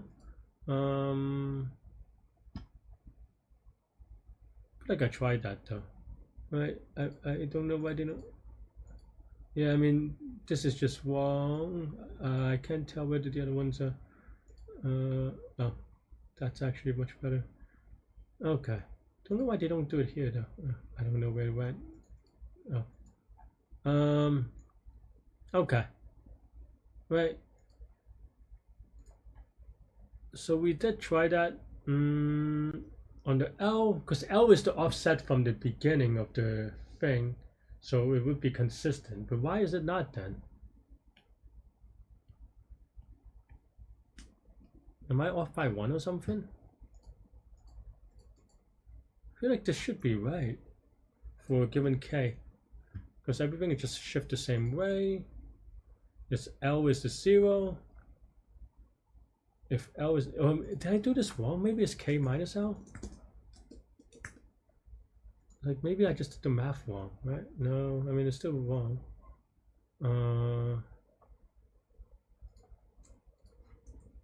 Why is it not? Because we're starting from L.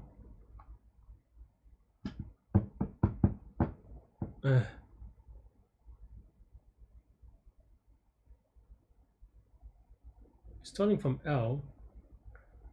Okay, with K is 1, this is always 0. You're Gucci, fine.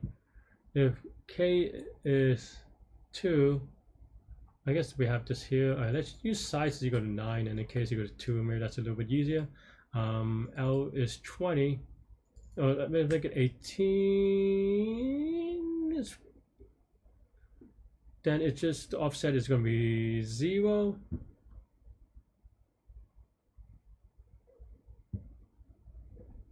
Offset is going to be 0. Goes from 0. Yeah, everything matches. What is wrong? What is wrong, Larry? Icky. Is this a big case? No, it's not a huge case. So maybe we could just binary search. I mean, you know, the benefit of not doing it live during the contest, I suppose. Oh, so that actually works. Then something weird on this side, maybe. Okay, that's good. And then we can maybe take the prefix away. I think it's just like a specific thing that I'm, because it's just one query that messes it up, right? So okay, so then I just say, let's just take this side, binary search, right? Okay, still wrong, so we can, because it's just one query that messes it up. That's how this problem works. Okay, so something weird with those two. Okay, should that be enough to get me to do it? I don't know, but let's just make a copy. I'm a little bit lazy, so let's just make these all ones. I don't know if that makes it 2 whatever. Maybe we should make it like 1 2 3 4 5 6 or something. Like maybe that just accidentally be right. No, this is good. So then now we multiply by 2. What? How do you even? Oh, well, now this is XOR stuff, so I guess it probably could happen. It just means that I did not.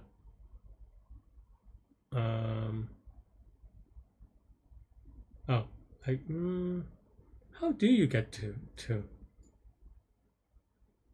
Actually, let's just remove this one.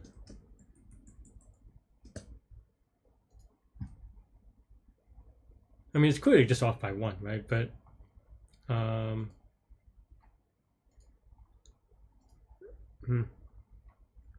is it the interaction or is it just this one? Maybe it's just that one.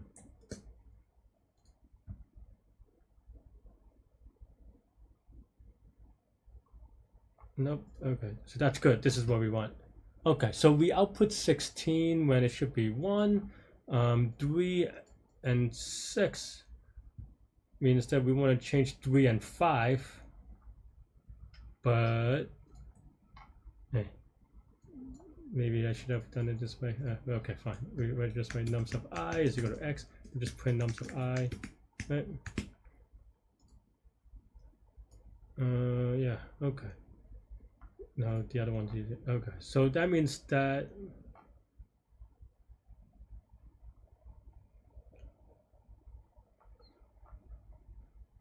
huh?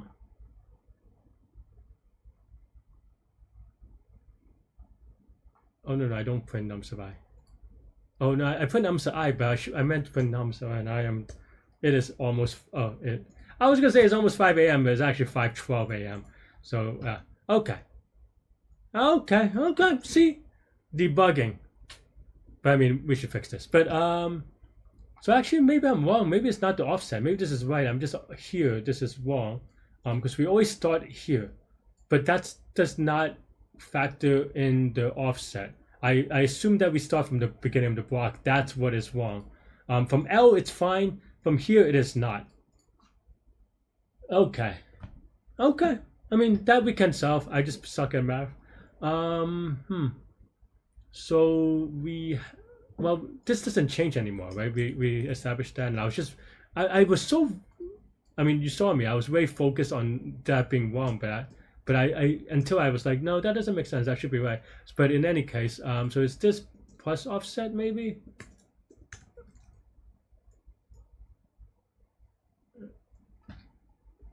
Okay, so that looks reasonable. Let's give a submit. We only print this once, it's fine. If it times out, then it's fine, right? But if it doesn't time out, then oh, that's the sad part. I mean, maybe that's not right. I mean, I kind of YOLO'd on this one because I'm really tired. I think this offset is actually it misses one number. I think that's probably why. In that, because it pushes too much. It should be like maybe offset mod k or something. No, well, offset is gonna be mod k already. But it may push you too far, I think. Just on that is not okay. But okay, so this part is the part that I have to figure out how to do. It's not just plus offset. It's the next occurrence of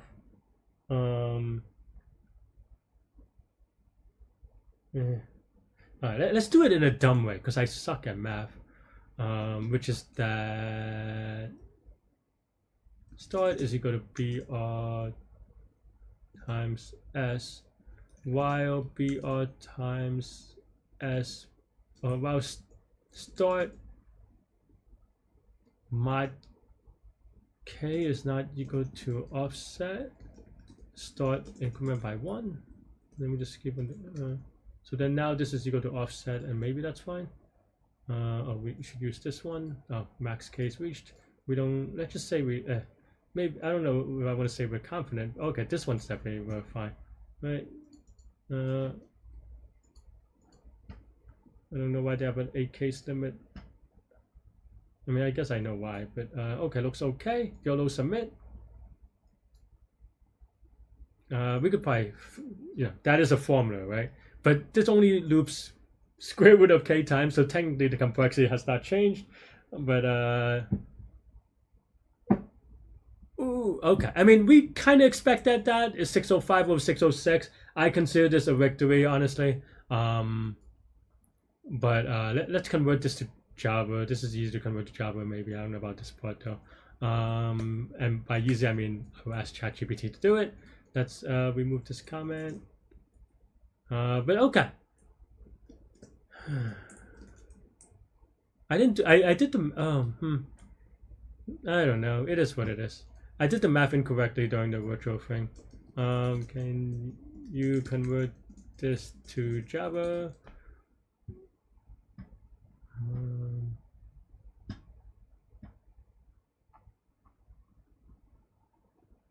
All right, we'll see if this works. I think technically some of these should be longs because we're multiplying. Okay, actually, I guess Java did do that part. I don't know. Where my tab window thing go? Okay. We will see. Okay, it works for all those. Let's remove one of these. Use this one. Run it real quick again. Is this fast enough-ish? Hopefully. Okay, but wrong answer though. So yeah, maybe not so fast. There is some like weird stuff with integers and stuff. I don't know.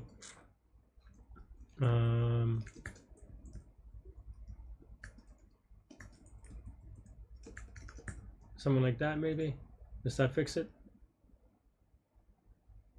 It's still a little bit slow though. I mean, that's the problem is that I could ask ChatGPT to convert this long, but it's just that it means that everything is going to be even more expensive, right? So yeah, okay, fine. I mean, we'll do it just because, I don't know. What else am I doing in my life? Can you use long, please?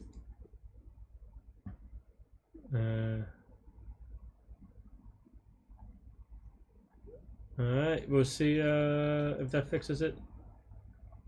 Is it supposed to be turned? No, I think this is an int. And this is an int.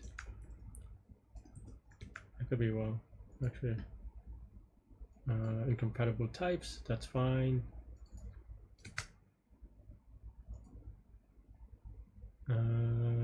Where's that? Oh, num sub I.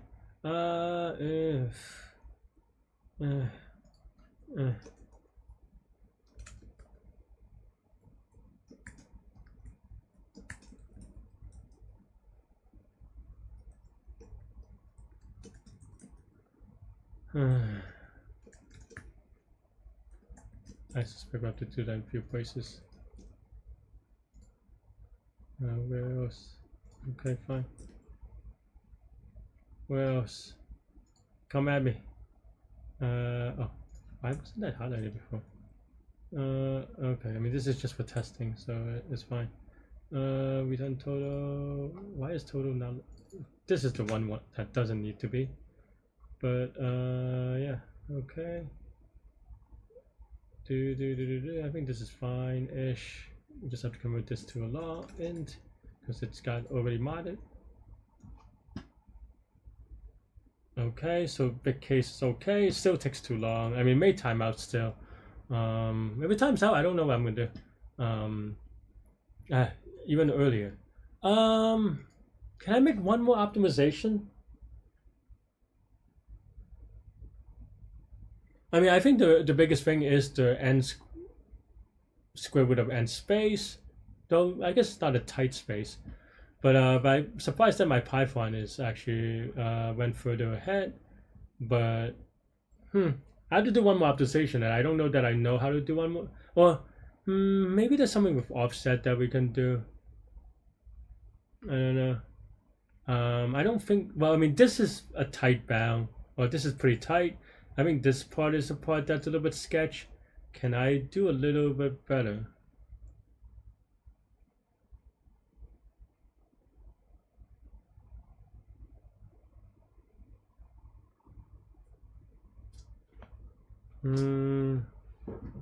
Well, can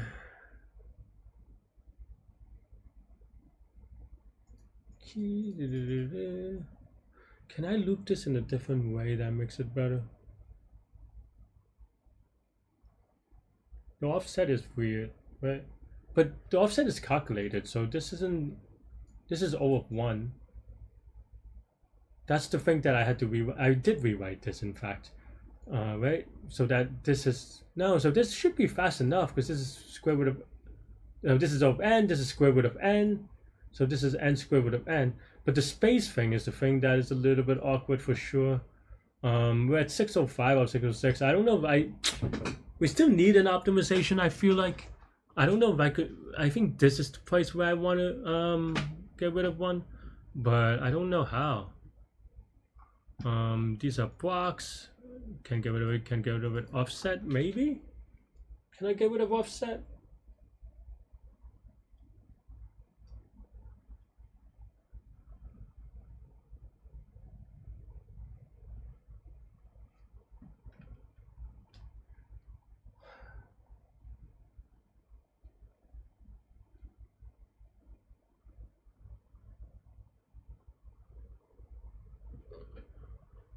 Like n square root of n space. Is that too slow? Only because you have to allocate it, I think.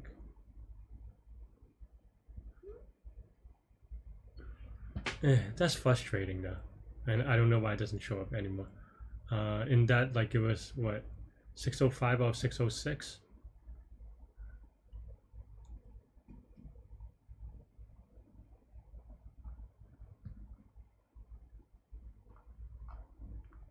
Big universe, small universe. Can I do this in a smarter way? Can I do that in a segment tree?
Mm.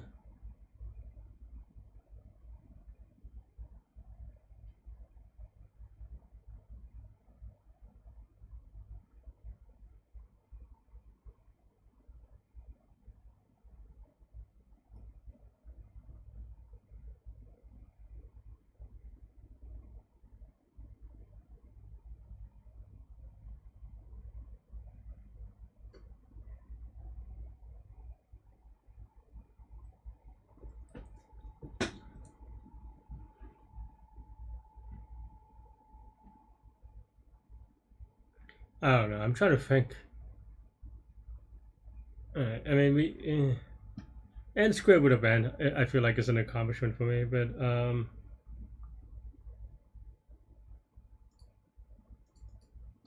can I get rid of this offset? What does k mean?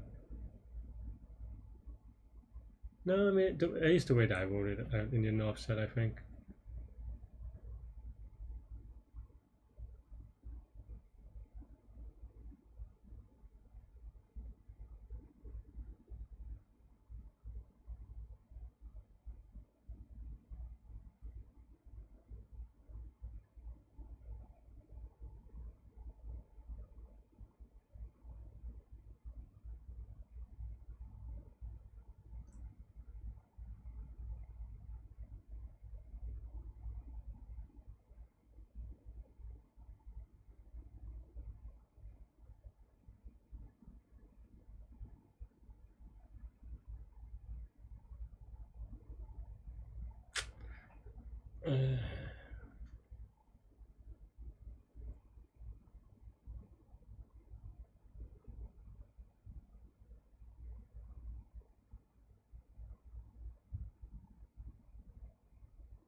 Mm,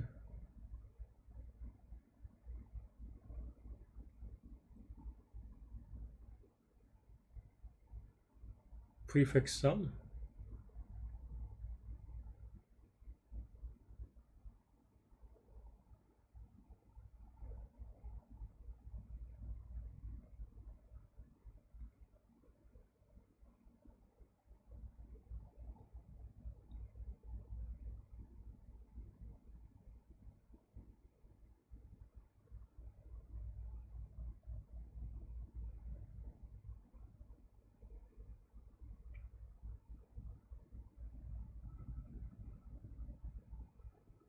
What would prefix sum look like?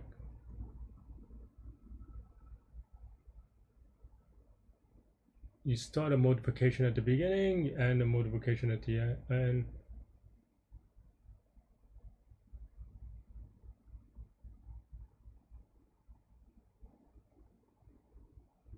Do you do the mod?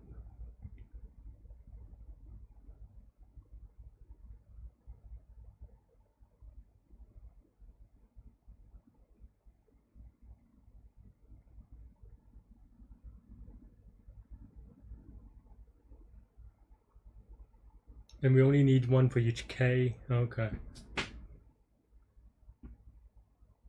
Treat them as segments.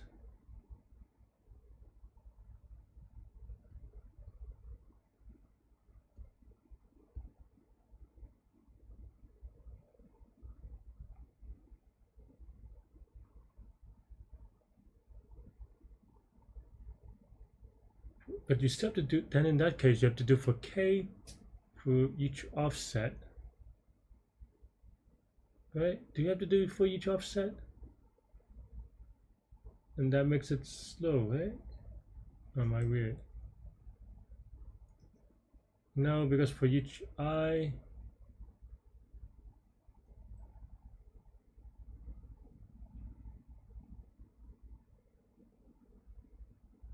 okay.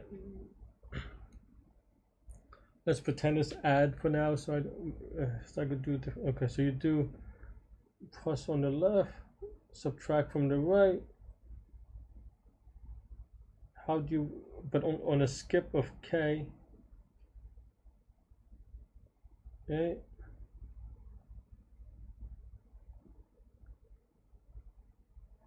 Do a loop, and for each k you pick it up.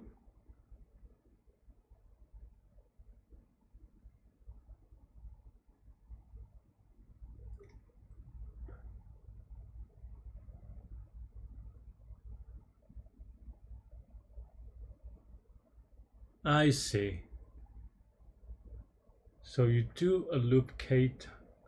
Okay, so you do a loop from I to k, or from 0 to k. The new k where square root of n, and then for each one, you go through the entire array. There's going to be n square root of n.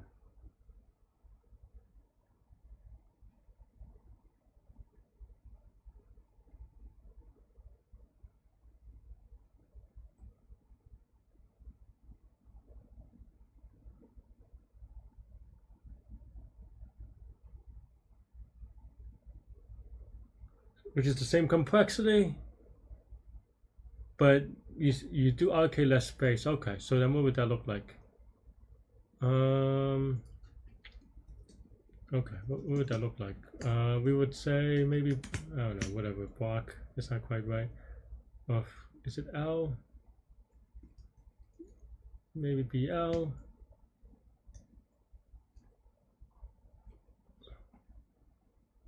No, not BL. You want L. Is it L? No, if you do like, I wanted to write something like L of K, but then that means this is O of N, and that's still N log N, or L N square root of N space. So how does that help?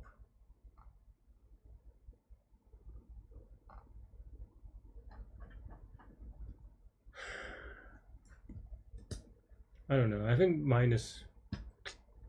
We're missing 2 cases though, so that's a little bit slow. 3 seconds for this case. Can I just, I'm trying to see whether maybe I could be a little bit smarter on the mod. Maybe not.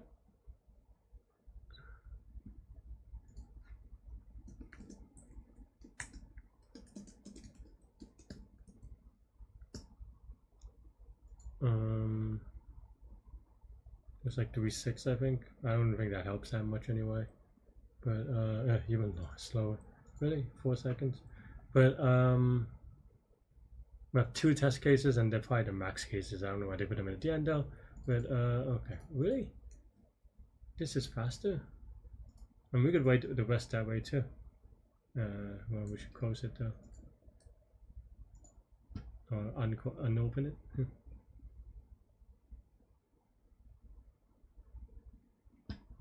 Okay, but now this is wrong. What did I do?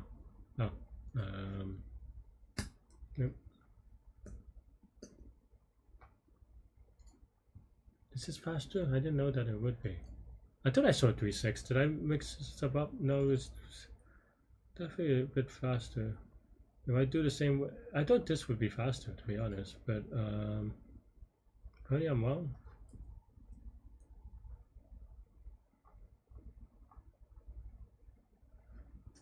Really?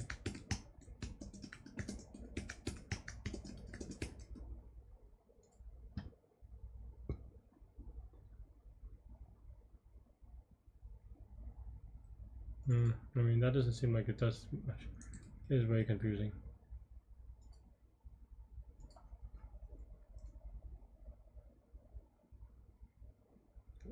What are we gonna do? Do they get big? Yeah, I guess so. It's a little bit cheaper, maybe. And the thing is that you can't even put them in a function because, wow, that is way slower. Today I learned how, someone told me to do it this way, but I guess the extra if statement, no, that doesn't even make sense. I guess so. Okay, well, we're not doing that then.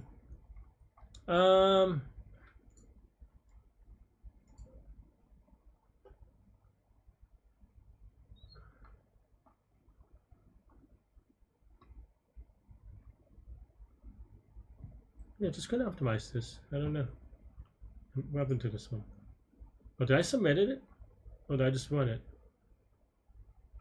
No, I just ran it, right? Why did this time out all of a sudden?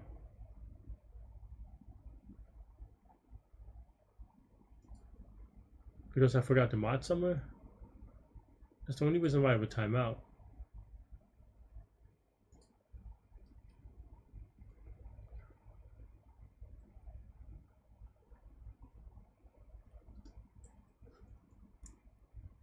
At least on the inputs that I gave.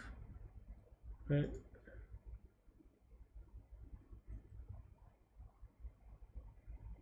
Yeah, I don't get it. Okay, but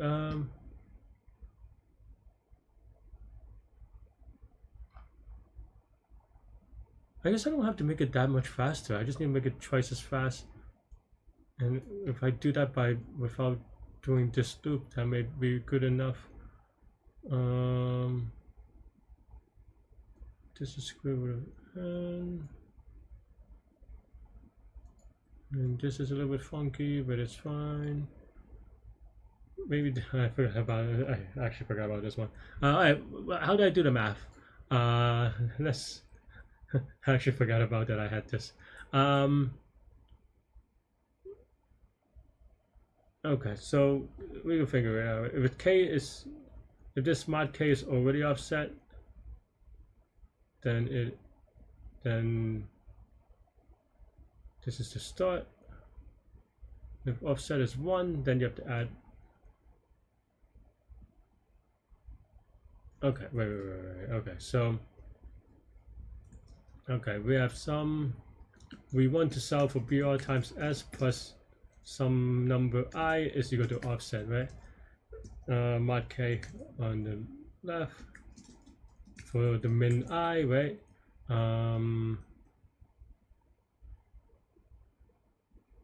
We subtract offset on both sides, minus I on both sides, but that doesn't. Oh no, I is equal to offset minus BR times k. Is that right? And then mod k after that, I guess, maybe. Does that make sense?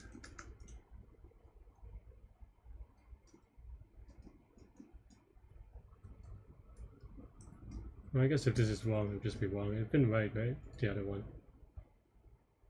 I just want it. It was wrong, then it's wrong. Doesn't seem fast enough. We could reduce one of the mods.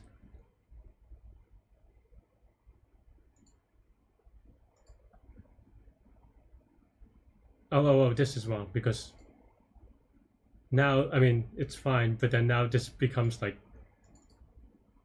I mean, this is a true statement maybe, but it just becomes too small and not the beginning of this, right? All right, we have to do, it's a start, so no, this is I, or this is whatever, right?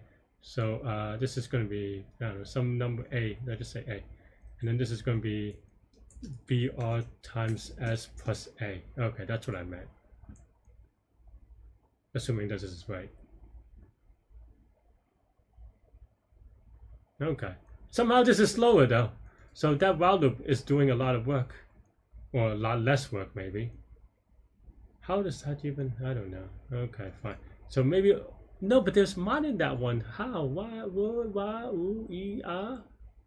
Oof. That's crazy, isn't it? I'm trying to look at it again to see if I messed something up, but I mean, if this works for case 8, that's probably right. Why is this so much? Why is it? Am I just going nuts? Why is that slower than the while loop? That's crazy, right? No? Like, I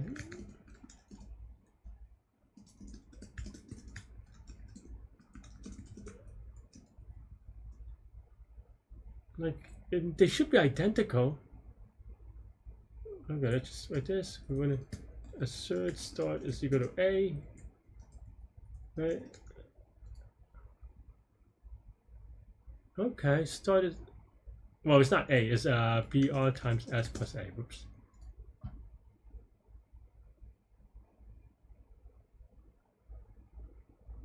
Yeah, oh, and then suddenly this is much faster, so this is just confusing to me because now it has both. No, it just has start. Well, it starts from the start. But why not BR times S plus A? What's the difference? Why is that so much faster? Or is it just like Leetcode variants?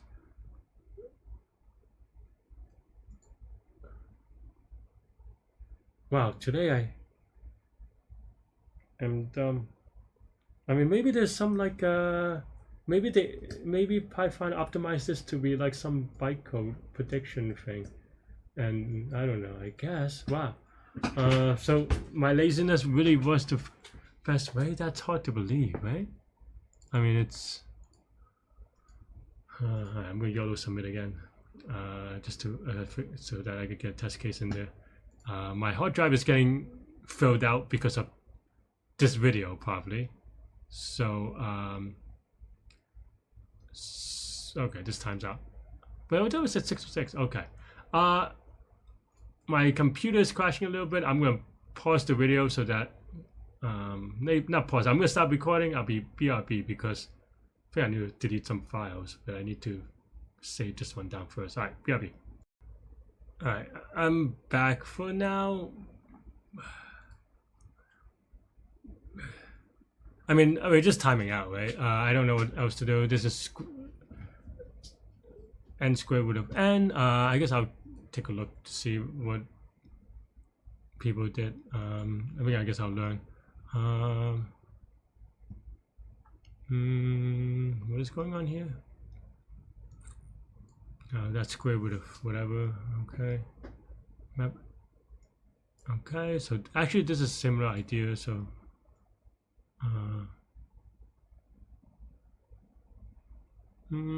what is this stuff? I mean, at this point I feel like I'm just looking at ChatGPT's code, so it's a waste of. Let's see if I could identify someone who is not cheating and also using Python. I guess I could have just asked ChatGPT, but I guess it doesn't have to be in Python. But alright, let's see TS sweeper. Let's go to modular inverse. So it's the okay. So this is what I was talking about, but so if k is less than b, which is what we did, okay, then but this is still n square root of n, right? Where's the rec? Yeah. Oh no, this is no wait, that's not. That's O of n because because this is square root of n, this is square root of n, and then it's just LV, and this is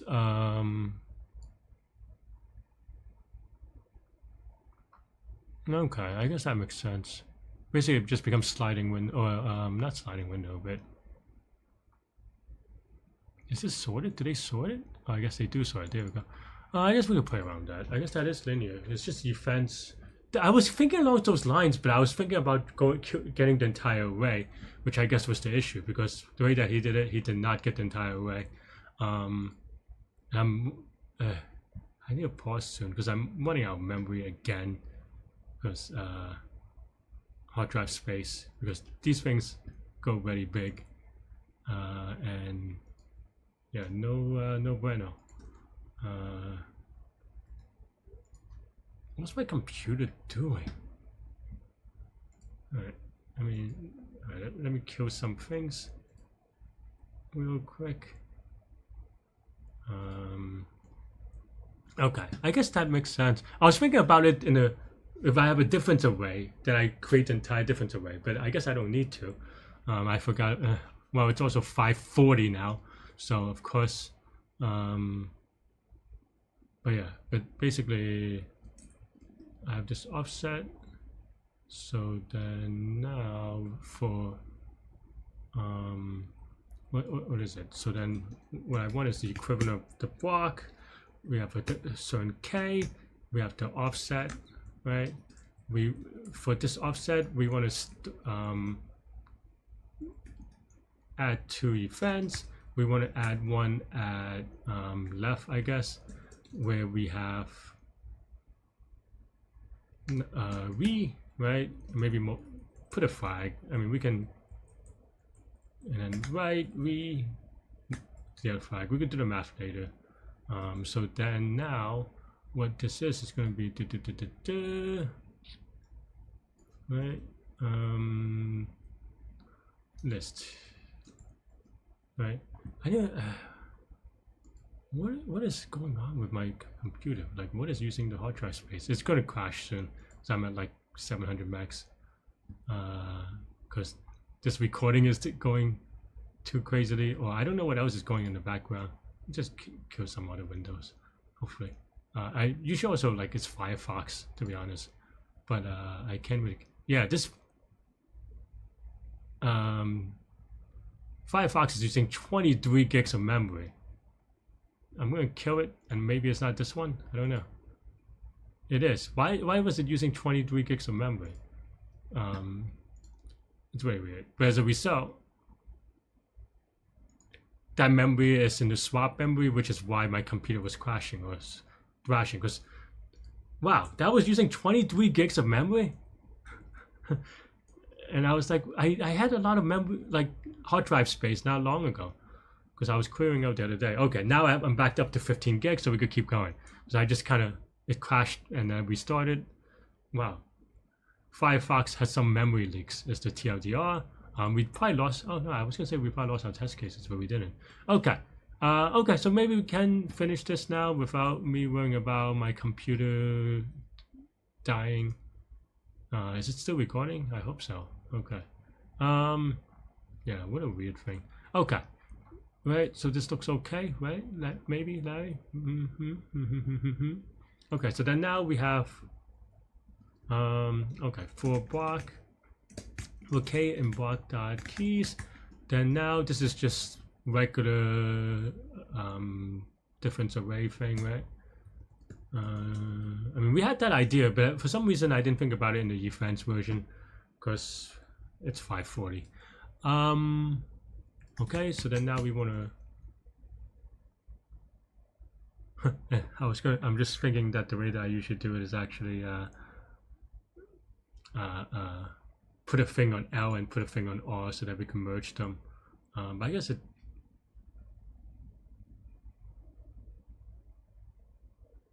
No, I mean, I guess it shouldn't matter, right? So then we sort.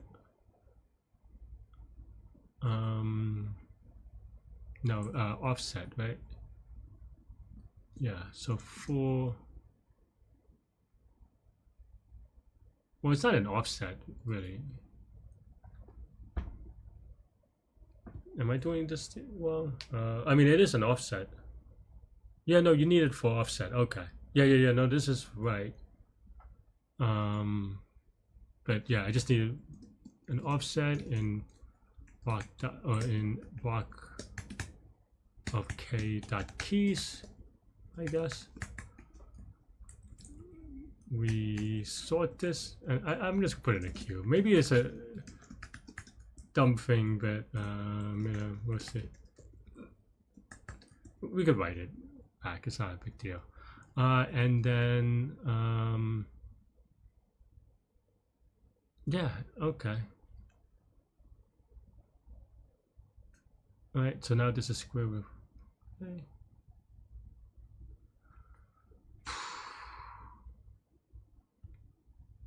Okay, I see. I was gonna say this is still square root of. I mean, I'm gonna.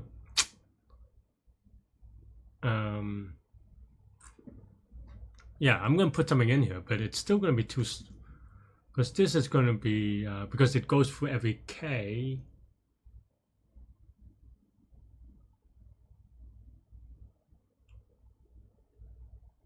And k is small, so this is big. No, that doesn't make sense, does it? Am I doing this wrong? Apparently. Am I misinterpreting what the code was? My understanding lied?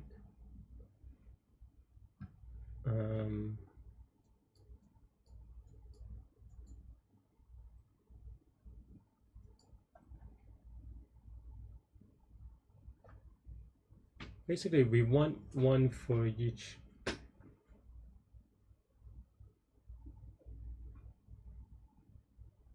Because you can't do it for I in K, right? Am I wrong? Because if we do an okay.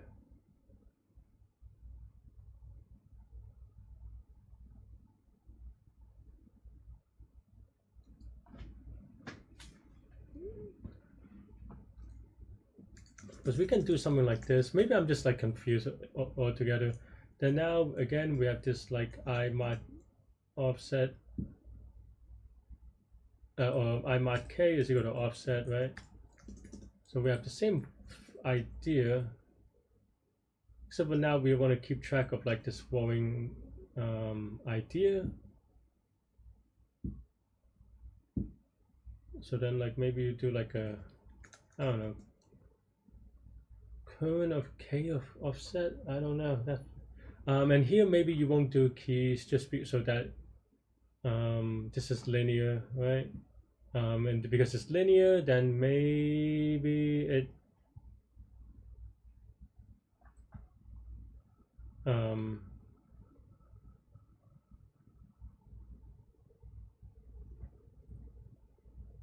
you get time back from allocating space because you're just doing an array or 2D arrays, right? You just have one. Well, here we're doing it with a list anyway, so I'm lying. But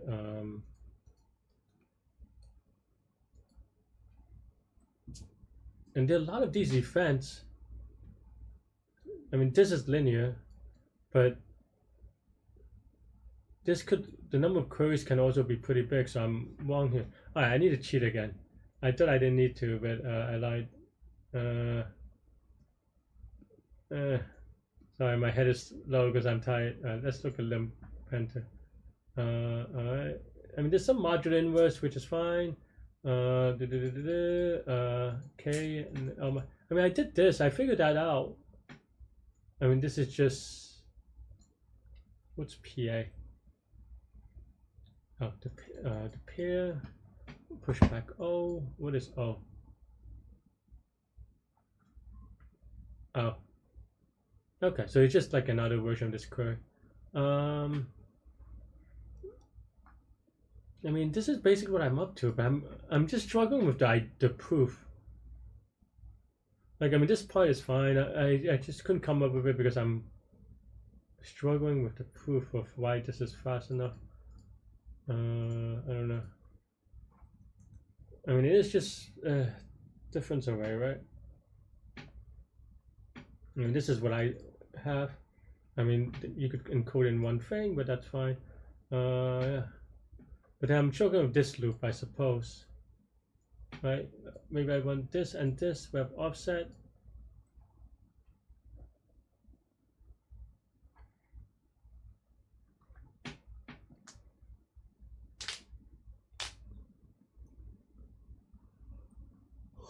Maybe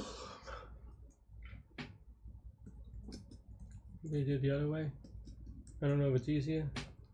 Offset.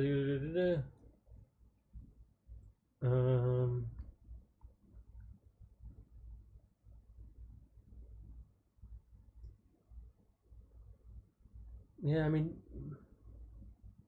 we can do something like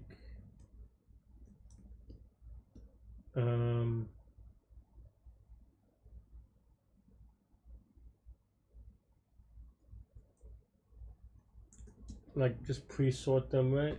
So for offset and from to K, we Q is equal to an array.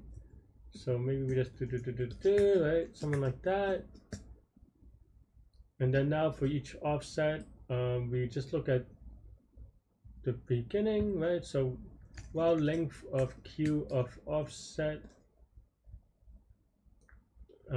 is greater than 0 and Q of offset of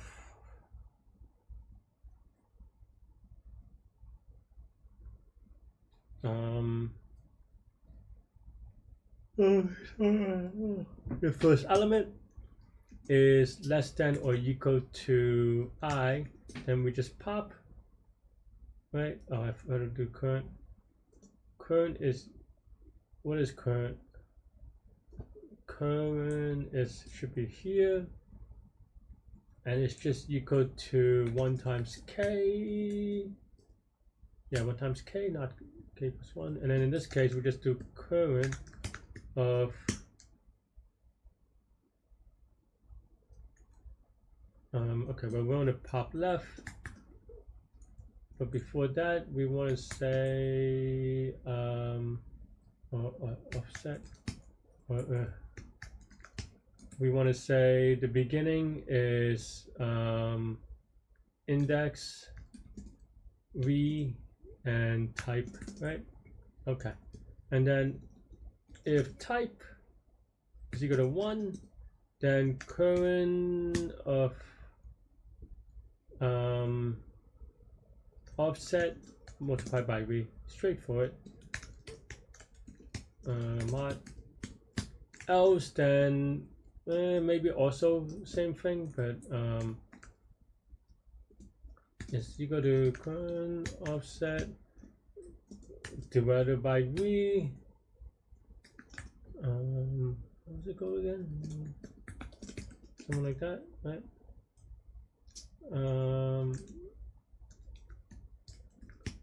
And then I guess I didn't need to write it like that. Okay. And then now at the end of that, nums of I is multiplied by current offset, and then nums of I mod, right? Is this right? I hope so, because I need sleep. Okay, fine. Offset 0 element. Oh yeah, that's not right. It's 0. That yeah. Oh F. Now yeah. I mean we already did it, right? So it's just for x in nums. Oops, can't even type anymore. Sorry friends, I'm just like sitting in a very bad posture thing. And it's not even right. Oh.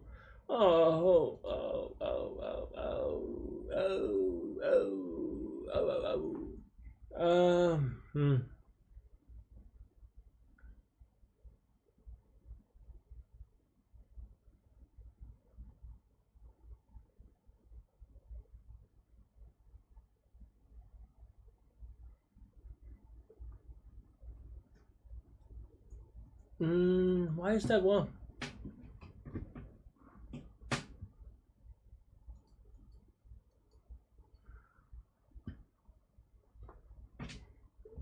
I mean, okay, we're not even getting this one right, which is a little bit sad. What does it even say this? Well, 0 is probably not right in general. 19 is weird. 2 seems like we're not really doing anything. Okay, fine. Let's yeah, cry. Is that the word?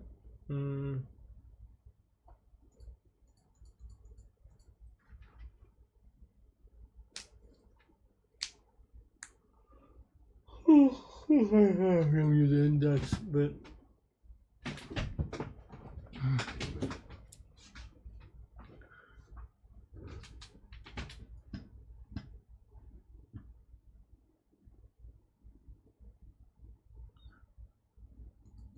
offset of 0. No, I guess that should match.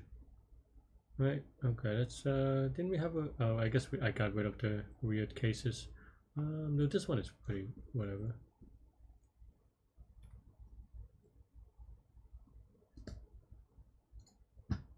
I really have the answers. So yeah. Okay. This is wrong in a good way. Why? All right. Let's just print KQ. I'm so tired.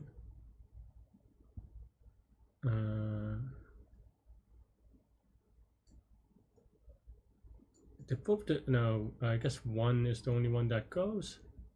No. I guess they both are in. No, they're both. Yeah.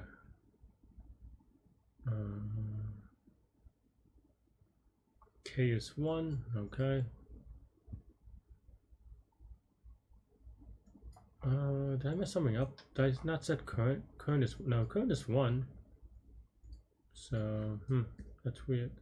Let me double check that current is updated correctly-ish. What I print? Oh, current is just 1, which seems fair enough. This is every 1 item.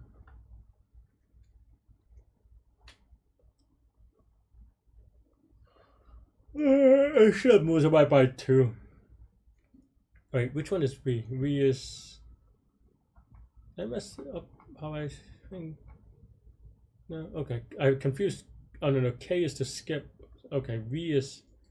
So this is... Yeah, multiplied by 2. Right.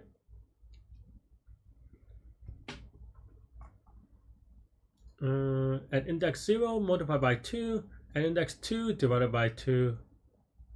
Is that right? I think so. Yeah. Yeah. No, that's right. So then why is offset weird? Is this weird? Mod v to the -1 mod, right? Should be right.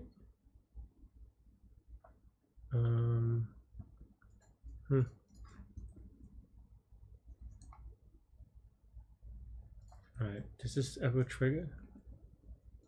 Guess we can see what's left. There should be nothing left. Okay. Oh yeah, there's nothing left. So why did these things not happen? Oh, I guess I could just print nums.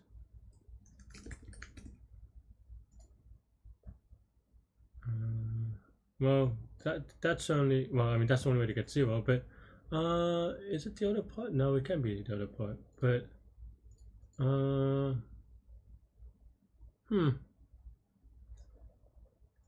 we'll try for every K. I guess it's only 1K. I am so tired. Please release me from this dreaded experience. I don't know what I'm saying. Okay. Nums. Oh, wow. I am just dumb. Well, this is what happens when you do things at whatever time it is. I mean, it's still wrong, but that should not have been the case. Yeah, this is just dumb. Or before it was just dumb. Okay. Okay. At least now it's wrong again, which is fine, maybe. But okay. So with all ones, we should not have a 12. Because it's just times 3 times 2, right? So yeah, that means that there's a I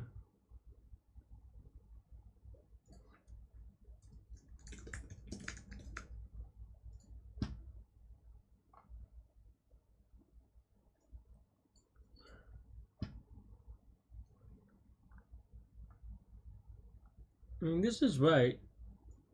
I mean, it's wrong, but because it should also include 2, so we need this to be +1, which is fine. But I don't know how you get a 12 when you just at most times think 3 and 2, right? So the only thing could be a 6. Also don't know how you get a 4. So maybe we're even on how confused you are. Did I multiply something twice or something? I mean, I wouldn't be surprised. I confused a mod with not a mod for a while.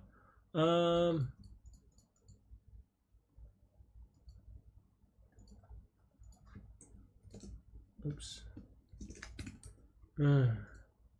This is pre-copy, right? This already has a 6. That's fine. Did I change I by accident? No, then why is this changing? Well, okay. So this thing is 6, maybe. No, this one is pretty resilient. I mean, it's just a for loop, right? Oh man, I can't right now. I'm just, yeah, like this is a for loop. I should not be. Why is this a 6? 1 to 4, 2 2. Because this should be just 4. Wow, that would be funny if this is the reason why. But it's just here, right? It goes from 1 to 4. We start with 1s. Oh, I guess it's these things. Maybe I just didn't think about. Maybe these are wrong. Oh yeah. Oh, okay. I forgot to remove these. after doing it the other way. I am not a smart boy. Okay. Wow, that is just dumb.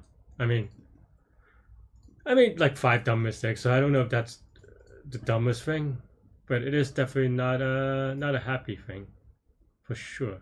Didn't I have a long query? Did I remove it? I mean, this is amazingly fast, but it doesn't. Okay, I'm just gonna go to submit. Maybe it can time out. Maybe it doesn't. Should be faster. Is way much faster. Got from cheating. I guess I didn't do the math on. I don't know why. I even thought about this. I think that's the part that I'm a little bit annoyed about. Is that I thought about this, but the reason why I didn't do it is that I was thinking about the version where I was gonna write something like this, something like, I don't know, maybe right? Like I guess that's just one of these days, right? I was gonna write something like this, right? But well, you know, technically divided by re, but you get the idea, right? With reverse. But and as a result, I was like, oh, you have to allocate an extra log or square root of n, so that makes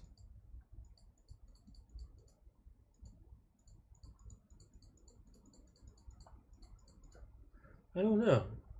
I thought that would make it like, well, we have to do the array that is just n square root of n, which is the same time space complexity, which I didn't think would be much faster. But I guess using the queue kind of saves up the space, because then now, keeping in mind that I mean, this looks funky, but it doesn't even matter, right? Because the idea is that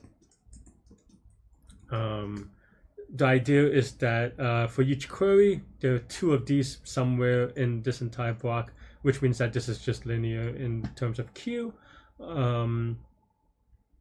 This as well, so that means that this is q log q in sorting all these, and that everything else is just straightforward. And then it's just about this thing, which is technically square root of n. So this could be n log n square root of n, but these are much faster square root of n's, I suppose.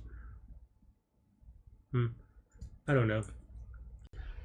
Thanks for watching, everybody. Hit the like button, hit the subscribe button, join me in Discord. Let me know what you think about this problem, this contest, everything in between. Stay good, stay healthy to good mental health. I'll see y'all later and take care. Bye-bye.